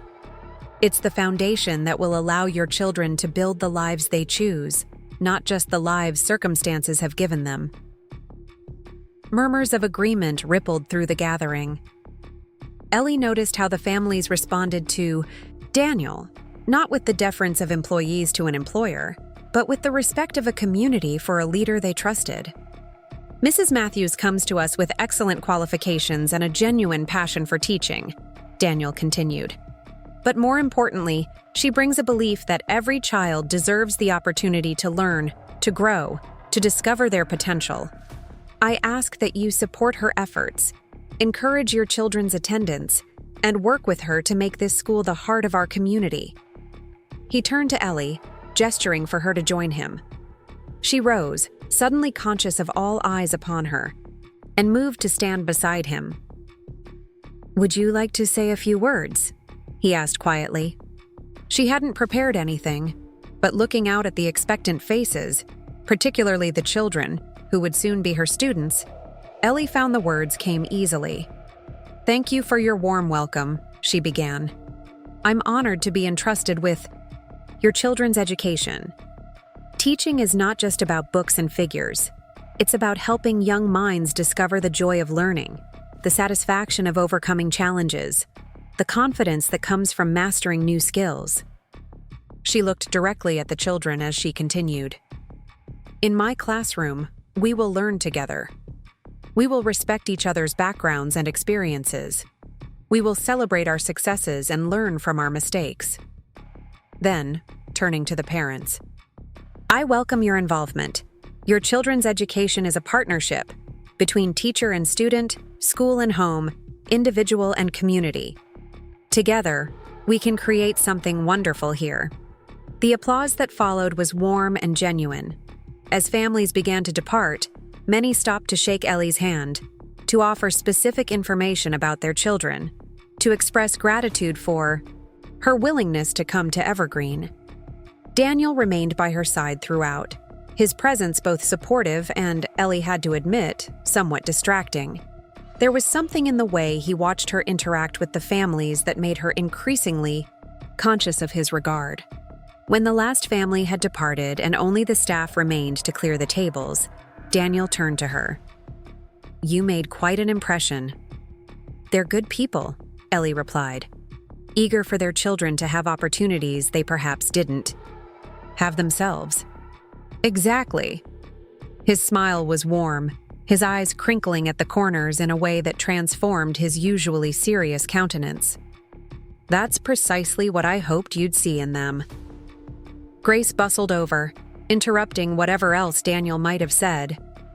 You must be exhausted, Ellie. First day in a new place, and then this whole gathering. Let me walk you back to your quarters. Daniel nodded, stepping back slightly. Of course. Rest well, Eleanor. The next few days will be busy as you prepare for classes. Grace chattered amicably as they walked through the cool evening air toward the east wing. Did you see how Sammy Winters couldn't take his eyes off you? That boy would climb mountains, if you asked him to. And the Rossi boys, wild as colts usually, but on their best behavior tonight. Maria was so proud. They seem like wonderful families, Ellie said. Very different from Pine Ridge in some ways. Different because they're allowed to be, Grace replied with unusual sharpness. In town, they're just the foreigners or Cooper's help. Here, they're people with names and stories and dignity. It was a perceptive observation, one that aligned with Ellie's own impression of Evergreen Ranch as a place where individuals were valued for their contributions rather than judged by their backgrounds. At the door to Ellie's quarters, Grace paused. Daniel was pleased, with how you spoke to everyone, how you already seem to understand what he's trying to build here. A school? Ellie suggested, deliberately obtuse. Grace's knowing look saw right through her. A community, Ellie. A place where people can belong, regardless of where they come from or what language they speak first. She patted Ellie's arm. Sleep well. Tomorrow you can start turning that beautiful schoolroom into your own. Left alone in her new quarters, Ellie moved through the rooms, still somewhat awed by their spaciousness and the thought that had gone into their preparation. The sitting room held a vase of fresh wildflowers that hadn't been there earlier. On her desk in the study, she found a small wrapped package with a note in Daniel's distinctive handwriting. For recording your observations and ideas, DC. Inside was a leather-bound journal, its pages creamy and blank, waiting to be filled. Ellie ran her fingers over the supple cover, touched by the thoughtfulness of the gift. It spoke to Daniel's understanding of a teacher's mind. Always. Observing, planning, reflecting. She sat at the desk and opened the journal to its first page. For a moment, she simply stared at the empty expanse, considering all that had transpired in the mere days since the blizzard had stranded her at Evergreen Ranch. Then, taking up a pen, she began to write. October 15th, 1950. Today, I met the families of Evergreen Ranch, the parents of the children who will soon fill my classroom. They come from different countries, speak different languages, carry different traditions, yet they share a common hope that their children will have more opportunities, more choices than they themselves were given. The next days passed, in a blur of preparation. Ellie arranged the schoolroom to her satisfaction, planned lessons appropriate for the various age groups, and prepared individual assessments to determine each child's current knowledge level. Daniel stopped by occasionally to see if she needed anything, but largely left her to her own devices, respecting her professional expertise. Grace proved an invaluable resource, providing insights about each child's temperament, family circumstances, and particular challenges or talents. Rachel Reeves visited one afternoon, bringing with her the rudimentary records she'd kept of her own son's educational progress. "Jamie struggles with his letters," Rachel explained, showing Ellie pages of awkward labored writing. "The sounds and symbols don't seem to connect for him. Michael's just the opposite, reading well above his age, but impatient with arithmetic." "Every child has their own pattern of strengths and challenges," Ellie assured her. "I'll work with Jamie individually on his reading skills, perhaps pair him with a stronger reader as a study partner." Rachel looked relieved. Their father worries. He never had much schooling himself, left home at 12 to work. He doesn't want that for our boys. On the 5th day of Ellie's residency at Evergreen, as she was labeling books for different reading levels, a commotion outside drew her attention. Through the schoolroom windows, she saw Ben Thompson's wagon approaching the main house at a speed that suggested urgency. Daniel emerged from his office, meeting the sheriff before he'd even properly stopped the horses. Though she couldn't hear, their conversation, the serious expressions and rapid gestures indicated something significant was being discussed. After a moment, both men glanced toward the east wing, toward her, then resumed their intense conversation. Curiosity and a touch of apprehension prompted Ellie to step outside. As she approached, she caught fragments of their exchange.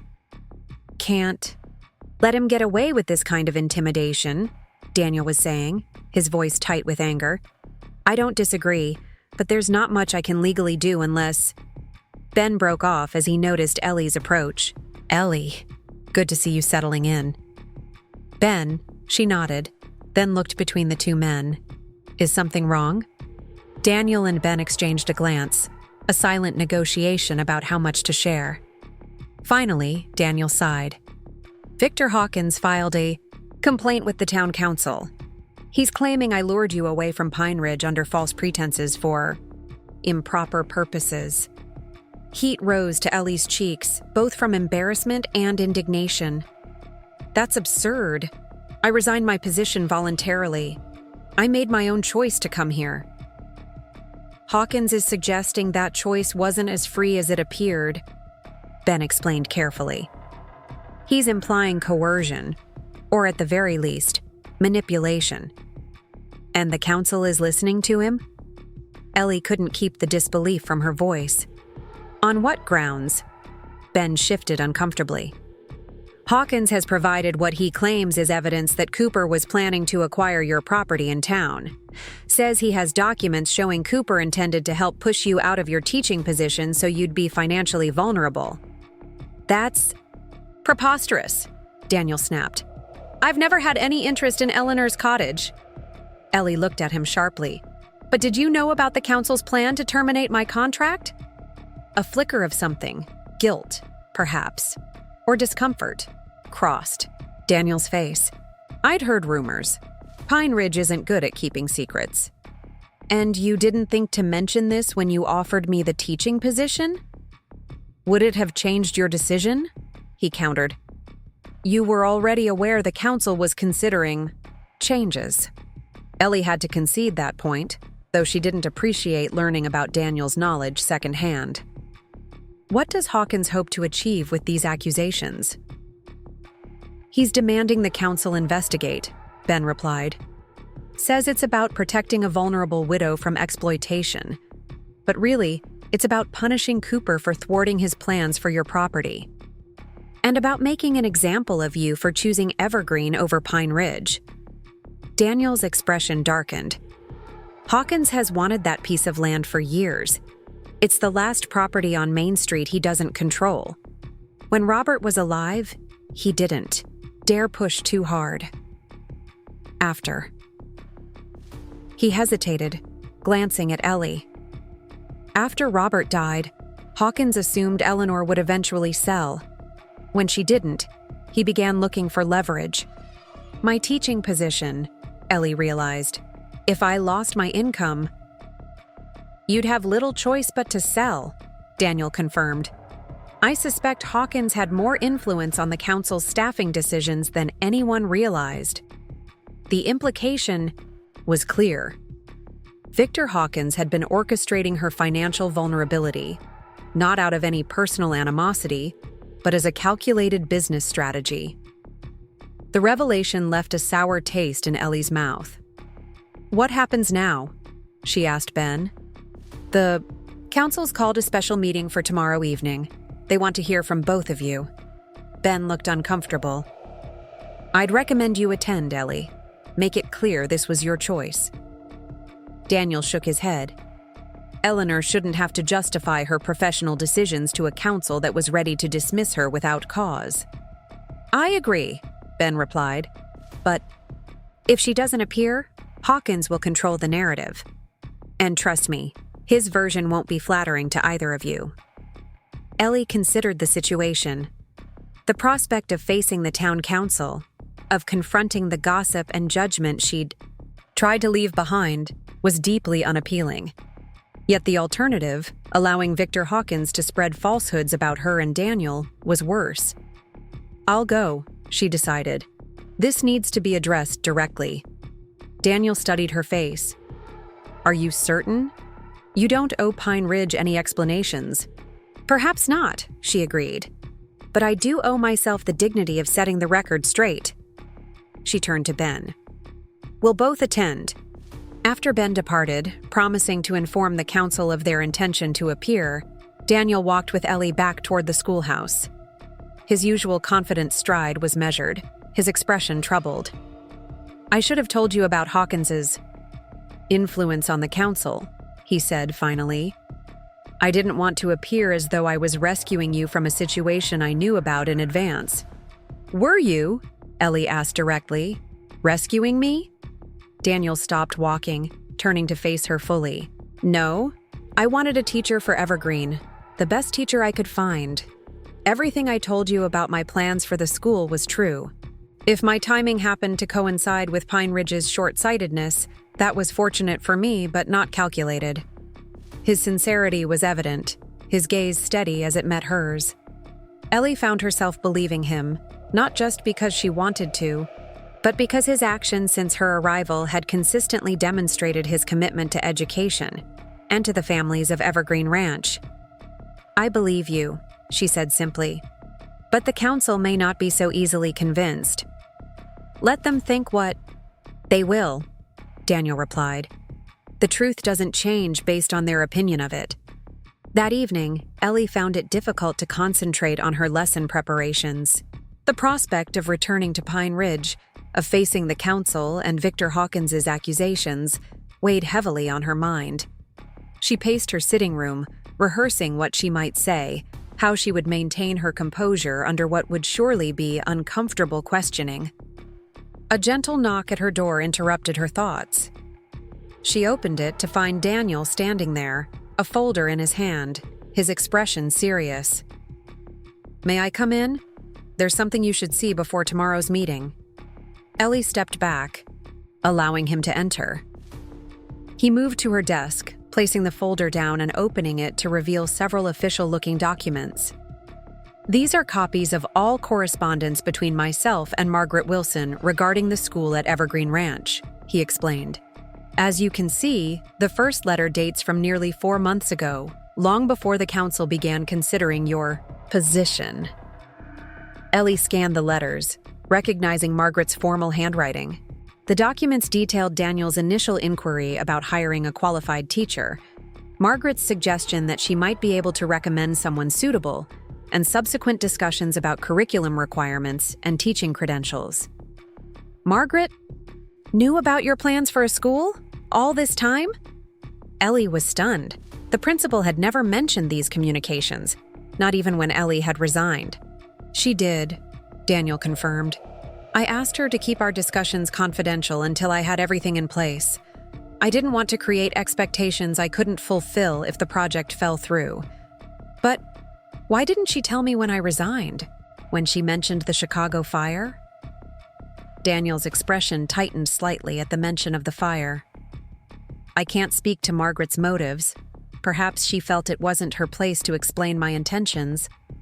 Or perhaps she wanted you to make your decision without her influence. Ellie studied the correspondence more carefully. You specifically asked about me in this letter from August. Yes. Daniel didn't shy away from the admission. After hearing Sammy Winters' accounts of your teaching methods, I became interested in your potential suitability for Evergreen. Margaret's responses were professional but encouraging. She described you as innovative in approach, traditional in values, and dedicated beyond what the position requires. High praise from Margaret, Ellie murmured, touched by the principal's assessment despite their occasional differences. Indeed, she also mentioned your situation. Widowed young, facing challenges in a town that wasn't always kind to women in your position. Daniel hesitated. I won't pretend I wasn't aware of your circumstances when I made the offer. But my interest was professional, based on your qualifications and teaching philosophy, not on any desire to rescue you, as you put it. Ellie closed the folder, considering its implications for tomorrow's council meeting. These letters demonstrate that your plans for the school predated any council decisions about my position. They support your assertion that you weren't taking advantage of my situation. Precisely. Daniel moved toward the door, then paused. There's one more thing you should know before tomorrow. Something Hawkins may bring up. About Chicago? The fire? Ellie guessed. You've already explained that. The investigation cleared you. Not about Chicago. About Robert. Ellie stiffened. What about Robert? Daniel seemed to choose his words with great care. Before your husband died, he approached me about potentially selling your property. Not directly, through an intermediary. I declined the offer, as I had no interest in Pine Ridge real estate. The revelation struck Ellie like a physical blow. Robert tried to sell our cottage? Without telling me? Apparently so. I didn't know you weren't aware until recently when Hawkins mentioned using this information against you. Daniel's expression was sympathetic but direct. I thought you should hear it from me rather than have it sprung on you in front of the council. Ellie sank into a chair, struggling to reconcile this information with her memories of Robert. He had always made the financial decisions in their marriage, certainly, but to sell their home without her knowledge or consent? It seemed inconceivable. Who was the intermediary? She asked finally. Floyd Miller, Hawkins's clerk. Of course. The pieces fell into place with painful clarity. Robert hadn't been acting independently.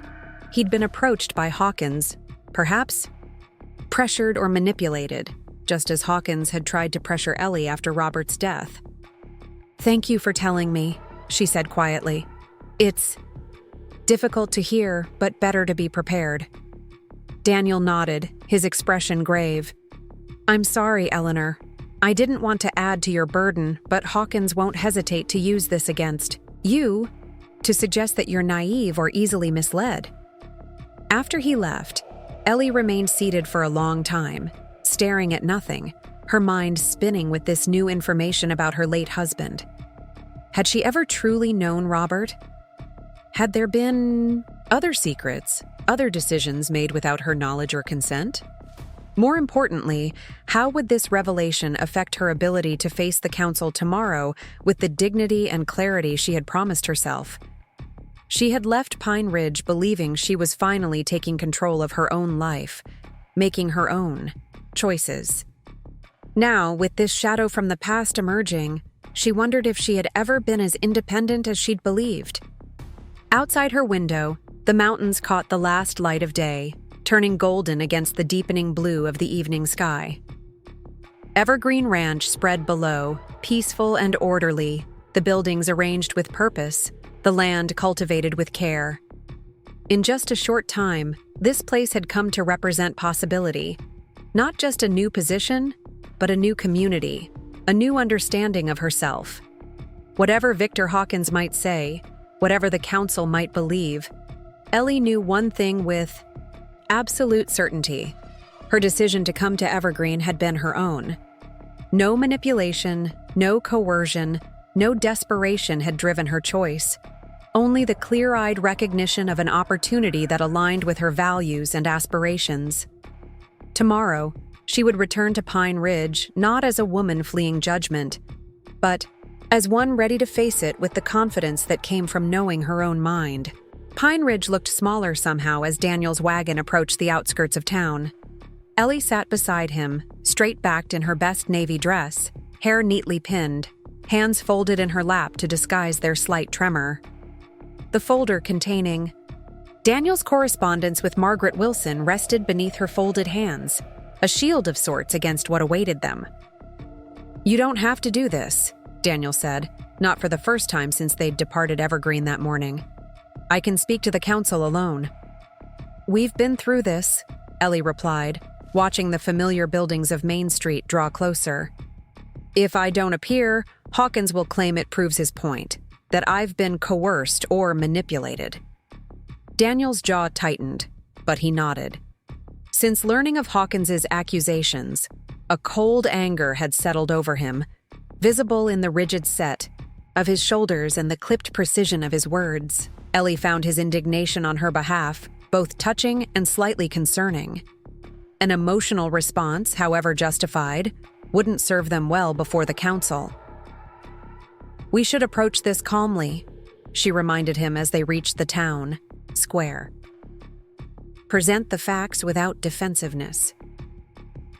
"I'm perfectly calm," Daniel replied, though the tension in his hands as he guided the horses suggested otherwise. The town hall stood at the far end of the square, its white clapboard exterior freshly painted, its steps already crowded with Pine Ridge residents eager for the evening's entertainment. News of the special council meeting had clearly spread, drawing a crowd that normally wouldn't bother with such administrative proceedings. Eyes turned to track their arrival, conversations hushing momentarily before resuming with increased animation. Ellie caught fragments as Daniel helped her down from the wagon, living out there alone with him, and always was too independent for her own good, and Hawkins says he has proof. With a steadying breath, she straightened her spine and met the curious stares directly. Daniel offered his arm, a formal courtesy that she accepted gratefully. Together, they climbed the steps and entered the town hall. The meeting room was already packed, folding chairs arranged in tight rows, every seat filled. At the front, a long table accommodated the 5 council members: storekeeper Frank Peterson, banker William Morgan, Dr. James Carver, rancher Edward, Miller, and as head of the council, Mayor George Taylor. To one side, at a smaller table, sat Victor Hawkins, his clerk Floyd Miller beside him, papers neatly stacked before them. Margaret Wilson occupied a seat in the front row, her expression carefully neutral as Ellie and Daniel entered. Ben Thompson stood at the back, arms crossed, observing the proceedings with professional detachment. Mayor Taylor, a portly man with a fondness for pompous declarations, gavelled the room to order. This special meeting of the Pine Ridge Town Council is hereby convened to address allegations brought forth by Mr. Victor Hawkins concerning the recent departure of Mrs. Eleanor Matthews from her teaching position and her subsequent employment at Evergreen Ranch. Hawkins rose, smoothing his vest with practiced precision. "Thank you, Mr. Mayor, council members, citizens of Pine Ridge. I come before you today not out of personal interest, but out of concern for a vulnerable member of our community and for the educational welfare of our children." Ellie felt Daniel's arm tense beneath her hand. She squeezed it lightly, a silent reminder of their agreed strategy. Let Hawkins present his case before responding. "As you know," Hawkins continued, "Mrs. Matthews resigned her teaching position abruptly, leaving our school without proper instruction for the remainder of the term. This decision came shortly after she spent a night, unchaperoned, at the residence of Mr. Daniel Cooper, following a convenient blizzard that prevented her return to town." Murmurs rippled through the room at the emphasis Hawkins placed on blizzard, insinuating the weather had been exaggerated or exploited.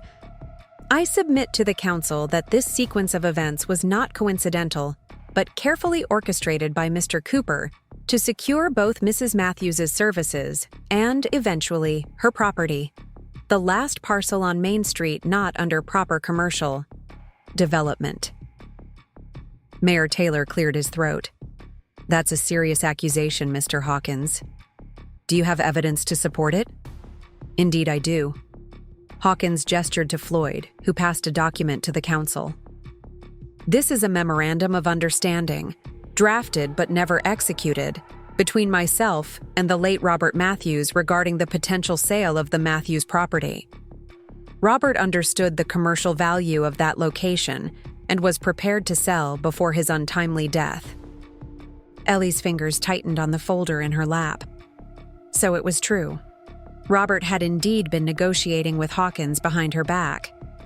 Mrs. Matthews, Hawkins turned to face her directly, was unaware of her husband's intentions.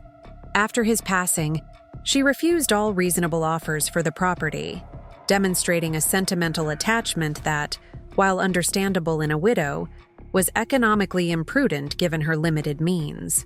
Mayor Taylor peered at the document. This isn't signed, Mr. Hawkins. Robert died before we finalized terms, Hawkins acknowledged smoothly. But his intent is clear. The property is better suited for commercial use than as a residence, particularly for a single woman with no family ties. Daniel shifted beside Ellie, clearly restraining himself from interrupting. She maintained her composed expression, determined not to give Hawkins the satisfaction of seeing her distress. Furthermore, Hawkins continued, I have reason to believe Mr. Cooper was aware of the school board's plans to reconsider Mrs. Matthews's position well before she was officially notified. He used this knowledge to present himself as a timely savior, offering employment when she would be most vulnerable to financial pressure. Councilmember Morgan, the banker, leaned forward. Are you suggesting collusion between Mr. Cooper and members of the school board? I am suggesting, Hawkins replied, that information traveled in convenient directions, and that Mr. Cooper exploited this knowledge to his advantage. Whether the school board was complicit or merely indiscreet is not for me to say. Margaret, Wilson stood abruptly. I object to that insinuation, Mr. Hawkins. The school board's deliberations are confidential until formal decisions are reached. Yet somehow, Hawkins countered, Mr. Cooper knew of them in advance. Tell me, Principal Wilson, did you have prior communications with Mr. Cooper regarding Mrs. Matthews's employment? Margaret hesitated, glancing briefly at Ellie. The board occasionally consults with community members about educational matters. A simple yes or no will suffice, Principal Wilson. Before Margaret could respond, Mayor Taylor intervened. Mr. Hawkins, you've stated your concerns. Let's hear from Mrs. Matthews and Mr. Cooper before proceeding further. Ellie rose, the folder clutched firmly in her hands. All eyes turned to her as she moved to the small podium positioned before the council table. Daniel remained seated, respecting her decision to speak first. Council members, neighbors, she began, her voice steadier than she'd feared it might. I appreciate your concern for my welfare, though I confess I find it somewhat belated. A ripple of uncomfortable shifting passed through the room. For 2 years since Robert's death, I have taught Pine Ridge's children with dedication and, I believe, effectiveness. During that time, I have lived modestly, independently, and properly. I have neither sought nor required supervision or guidance regarding my personal or financial decisions. She opened the folder, removing the correspondence between Daniel and Margaret. Mr. Cooper approached Principal Wilson approximately 4 months ago regarding his plans to establish a school at Evergreen Ranch. These letters document their communications on the matter. She handed the documents to Mayor Taylor, who adjusted his spectacles and began examining them with evident interest. As you can see, Mr. Cooper's educational initiative predates any council discussions about my teaching position. His offer of employment was based on my qualifications and teaching philosophy, as Principal Wilson can confirm, not on any manufactured vulnerability. Margaret Wilson nodded firmly from her seat. That is correct. Mr. Cooper specifically inquired about Mrs. Matthews based on her exemplary teaching record. Ellie continued, her confidence growing.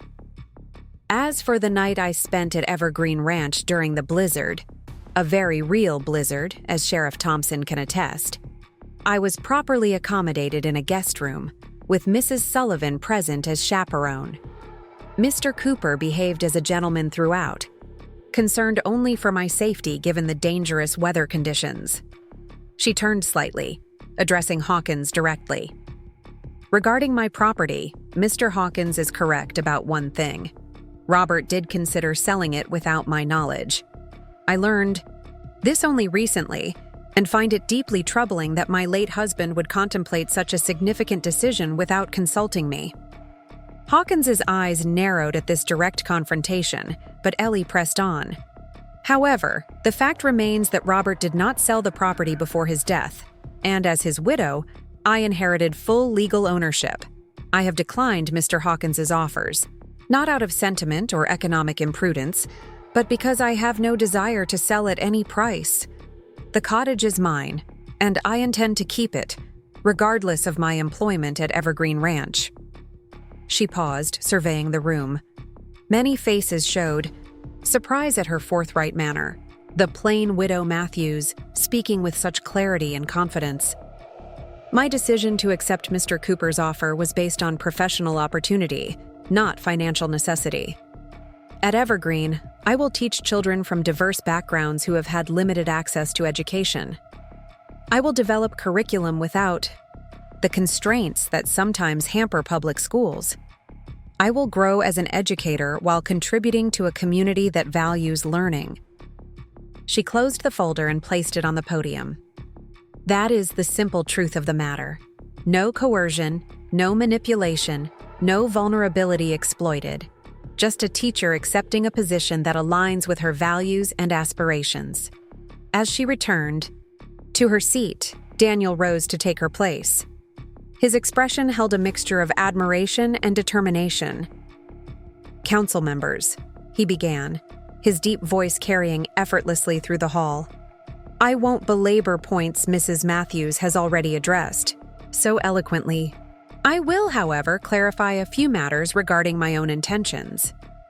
He turned to face the gathered townspeople rather than the council. Evergreen Ranch employs 15 families, many of whom have children of school age. These children deserve education, but Pine Ridge has not always welcomed them warmly. Some face discrimination due to their backgrounds or their parents' occupations. Uncomfortable glances were exchanged among the audience.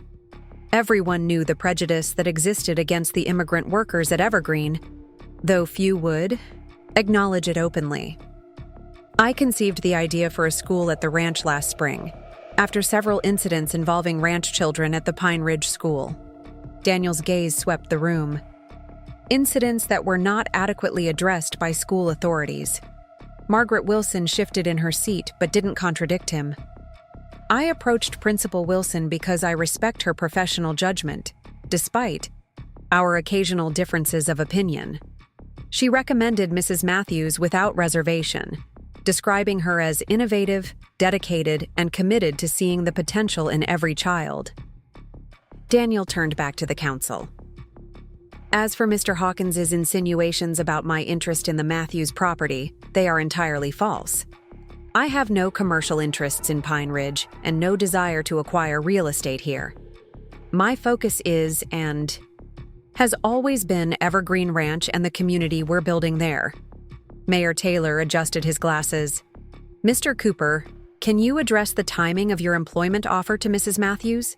It does seem convenient that it coincided with the council's considerations regarding her position.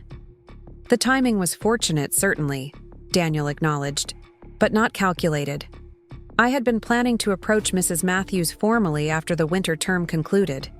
When the blizzard brought her to Evergreen unexpectedly, it provided an opportunity. to discuss the position earlier than planned.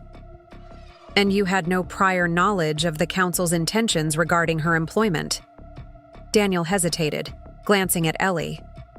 I had heard rumors, as many in Pine Ridge had. Small towns are rarely good at keeping secrets. But my offer was not contingent on or related to those rumors. Victor Hawkins rose again. Mr. Mayor, if I may? The denials offered by Mrs. Matthews and Mr. Cooper are all well and good, but they don't address the central issue, the impropriety of a young widow residing at the home of an unmarried man, regardless of separate quarters or employed chaperones. A murmur of agreement rippled through some sections of the audience. Ellie felt heat rising to her cheeks, not from embarrassment but from indignation at the thinly veiled accusation. Pine Ridge has standards, Hawkins continued. Expectations of proper behavior, particularly from those entrusted with educating our children. Mrs. Matthews's decision reflects poorly on her judgment and on the moral example she sets. Daniel's posture stiffened, his expression darkening. But before he could respond, an unexpected voice cut through the tension. Oh, for heaven's sake, Victor, stop embarrassing yourself. All heads turned to see Grace Sullivan standing at the back of the hall, hands planted firmly on her ample hips. Mrs. Sullivan, Mayor Taylor began, this is a formal council meeting. And it's becoming a formal circus, Grace retorted, marching down the center aisle. I've sat quiet long enough, listening to all this nonsense about propriety and vulnerability. She reached the front and turned to face the crowd. I've worked for Daniel Cooper for 3 years, and I've known Eleanor Matthews since she first came to Pine Ridge as a bride. There's not a more honorable man or a more proper woman in this entire county.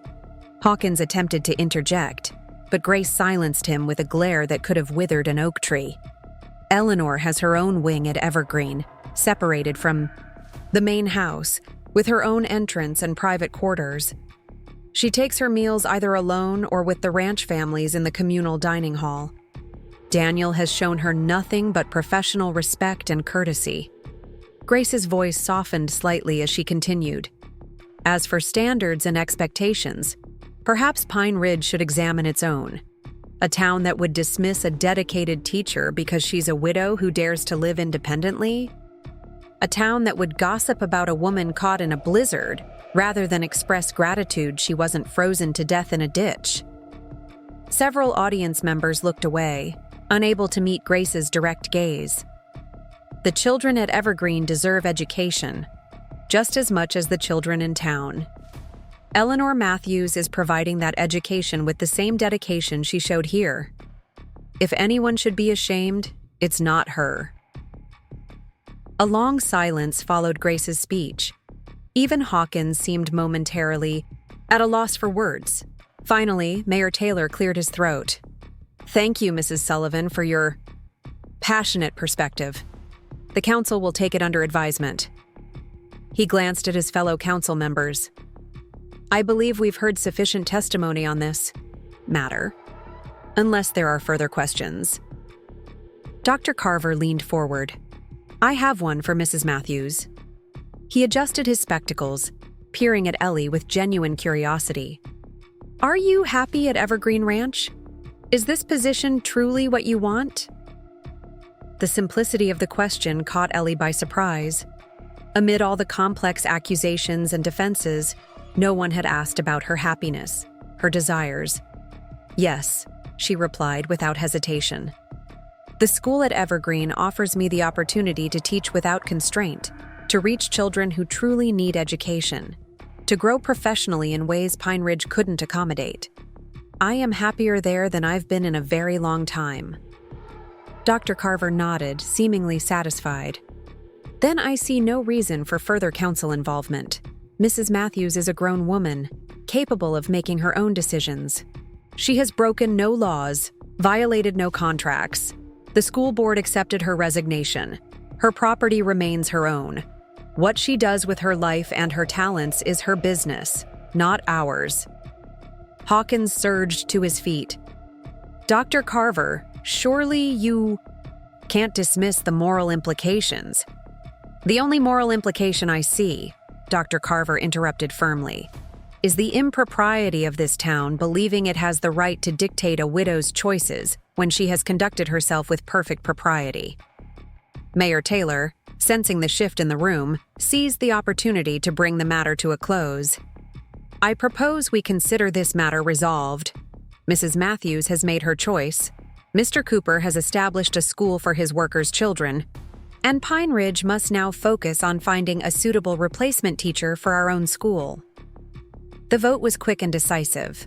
4 council members agreed to take no further action, with only Edward Miller, a known associate of Hawkins, dissenting. The meeting was adjourned, and the crowd began to disperse, some looking disappointed that the expected scandal had fizzled into such an anticlimactic resolution. Hawkins brushed past Ellie and Daniel on his way out, pausing just long enough to murmur, "This isn't over. Not by a long shot." Daniel's hand moved to Ellie's elbow, a steadying presence. "It is over, Hawkins. You've lost this round. Accept it gracefully." Hawkins's eyes narrowed. "Round, Cooper? Is that what this is to you? A game?" His gaze shifted to Ellie. "Be careful, Mrs. Matthews. Men like Cooper see people as pieces to be moved around a board. You may think you've found a protector, but you've merely exchanged one master for another." Before either could respond, he strode away, Floyd scurrying after him like a faithful shadow. Margaret Wilson approached next, her expression a mixture of regret and resolve. "I should have told you about the correspondence with Mr. Cooper," she said to Ellie, "but I wanted you to make your decision without feeling obligated or influenced." "I understand," Ellie replied, finding that she truly did. Margaret had, in her own way, tried to ensure Ellie's choice was genuine. "Thank you for supporting me today." "You were always the best teacher on my staff," Margaret said simply. "Evergreen is fortunate to have you." She extended a hand to Daniel. "Take care of her, Mr. Cooper, and of those children." "I intend to, Principal Wilson." He shook her hand firmly. Though, in truth, Eleanor is quite capable of taking care of herself. Outside the town hall, the evening air felt clean and fresh after the stuffiness of the crowded meeting room. Grace was waiting by Daniel's wagon, a satisfied smile on her face. "Well, that was invigorating," she declared. "Haven't had the pleasure of putting Victor Hawkins in his place for years. Do you think the council believed us?" "I think they realized it wasn't their business to begin with," Daniel replied, helping both women onto the wagon seat. "Though I doubt Hawkins will let the matter rest so easily." "Let him fume," Grace said dismissively. "What can he do? The council's made its decision." Ellie wasn't so certain. Victor Hawkins struck her as a man unused to defeat, one who wouldn't hesitate to pursue alternatives when his first approach failed. But as Daniel's wagon pulled away from Pine Ridge, she found herself less concerned with Hawkins's potential retaliation and more focused on the sense of closure the council meeting had provided. She had faced the town's judgment directly and emerged undiminished. She had spoken her truth clearly and without apology. Whatever came next, she would meet it with the same clarity and resolve. The journey back to Evergreen was mostly silent, each of them processing the events of the evening in their own way. By the time they reached the ranch, stars had emerged in the clear winter sky, and lanterns glowed from the windows of the main house and surrounding buildings. As Daniel helped Ellie down from the wagon, their hands lingered together longer than strictly necessary. In the silvery moonlight, his face appeared softer, the customary reserve giving way to something warmer. "You were magnificent today," he said softly. "The way you stood up to Hawkins, the clarity with which you expressed yourself, I doubt anyone in that room still sees you as merely the widow Matthews." "I doubt it would matter if they did," Ellie replied, surprising herself with the realization that it was true. "Their opinions seem less important now." Daniel smiled, the expression transforming his features. "Good, because their opinions are worth far less than they believe." Grace cleared her throat from her perch on the wagon. "If you two are finished, with your mutual admiration, perhaps someone could help an old woman down. Or shall I sleep up here beneath the stars?" They both laughed, the tension of the day finally breaking.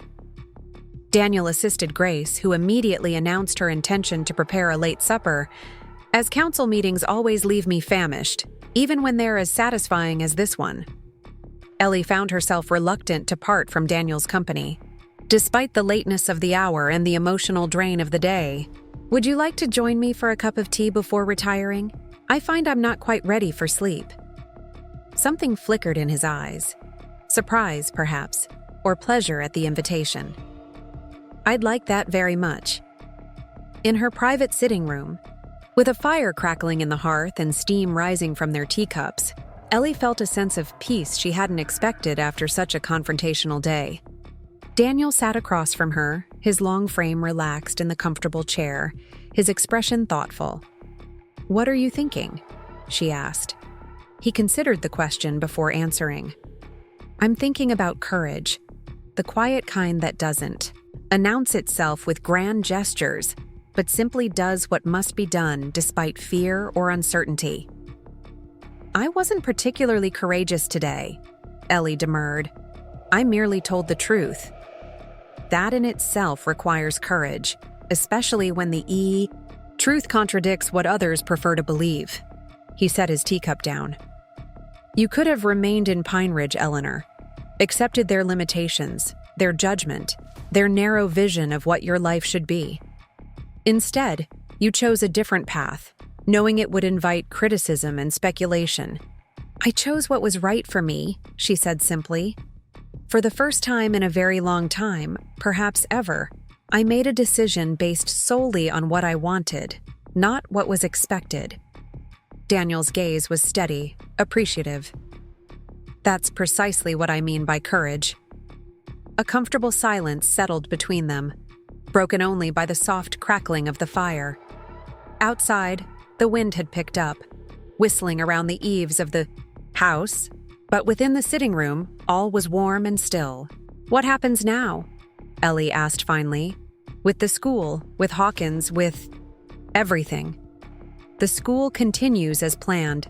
The children learn. You teach. Hawkins fumes but eventually finds another target for his ambitions." Daniel paused, something shifting in his expression. "As for everything else, that depends greatly on you, Eleanor." Her heart quickened at the subtle change in his tone.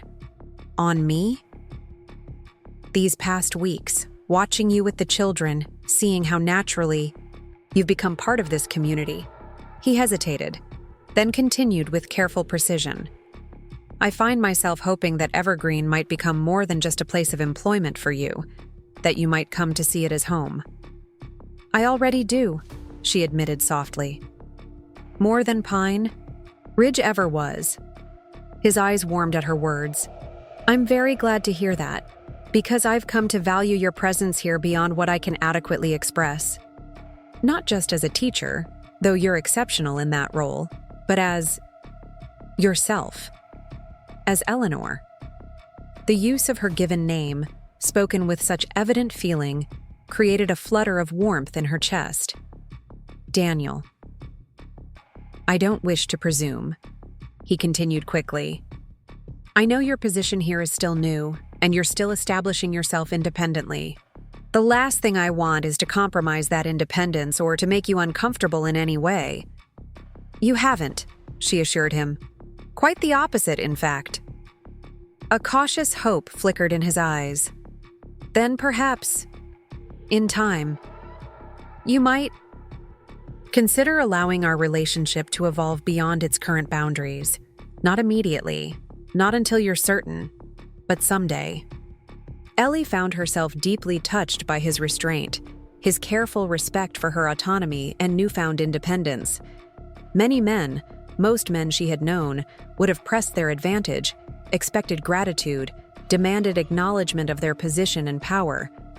Daniel Cooper, instead, offered possibility without pressure, hope without haste. "I would consider that," she replied softly. with great interest. His smile was worth every moment of discomfort she had endured in Pine Ridge that day, every whisper she had faced, every judgment she had defied. "Then I shall be patient," he said, "and most attentive to your considerations."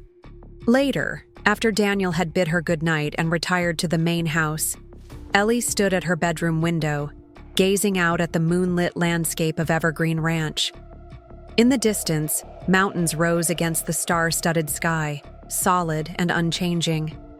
Closer, the outbuildings and corrals formed familiar shapes in the darkness. The homes of the ranch families nestled among them like a small village. She thought of the children who would fill her classroom tomorrow, eager and bright-eyed despite their various challenges, of Grace's fierce loyalty and straightforward wisdom, of the parents who had welcomed her with such genuine warmth and respect, and of Daniel Cooper, whose quiet strength and unwavering support had created the foundation for this new chapter of her life. 2 months ago, she had been a widow mourning not just her husband, but the narrowing of her own existence. Trapped by Pine Ridge's pity and prejudice, now she stood as a woman making her own choices, charting her own course, facing challenges with a confidence she hadn't known she possessed. Plain Ellie Matthews, they had called her in town. Too practical, too independent, too unwilling to simper and flirt and make herself small for male approval. Plain, as if it were a failing rather than a virtue. As if authenticity were less valuable than artifice.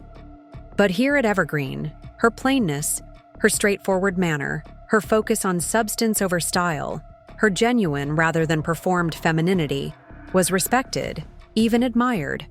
She was valued for exactly who she was, not criticized for who she wasn't. And Daniel, with his perceptive gaze and quiet intensity, seemed to see not plainness but clarity, not simplicity but purity of purpose. The realization brought with it a sense of possibility that extended far beyond professional satisfaction. For the first time since Robert's death, perhaps even before, Ellie found herself contemplating a future that included not just meaningful work, but genuine companionship. Not just independence, but chosen interdependence. Not just existence, but joy. As she turned from the window and prepared for bed, Ellie Matthews felt neither plain nor extraordinary, neither victorious nor defeated, neither widowed nor attached. She simply felt herself whole and complete, facing tomorrow with quiet confidence and an open heart. Whatever came next, with the school, with Hawkins, with Daniel, she would meet it as this new version of herself. A woman who had discovered that sometimes rejection led to redemption, and being considered too plain merely meant being perfectly genuine in a world that had forgotten the value of authenticity. Up next, you've got 2 more standout stories right on your screen. If this one hit the mark, you won't want to pass these up. Just click and check them out.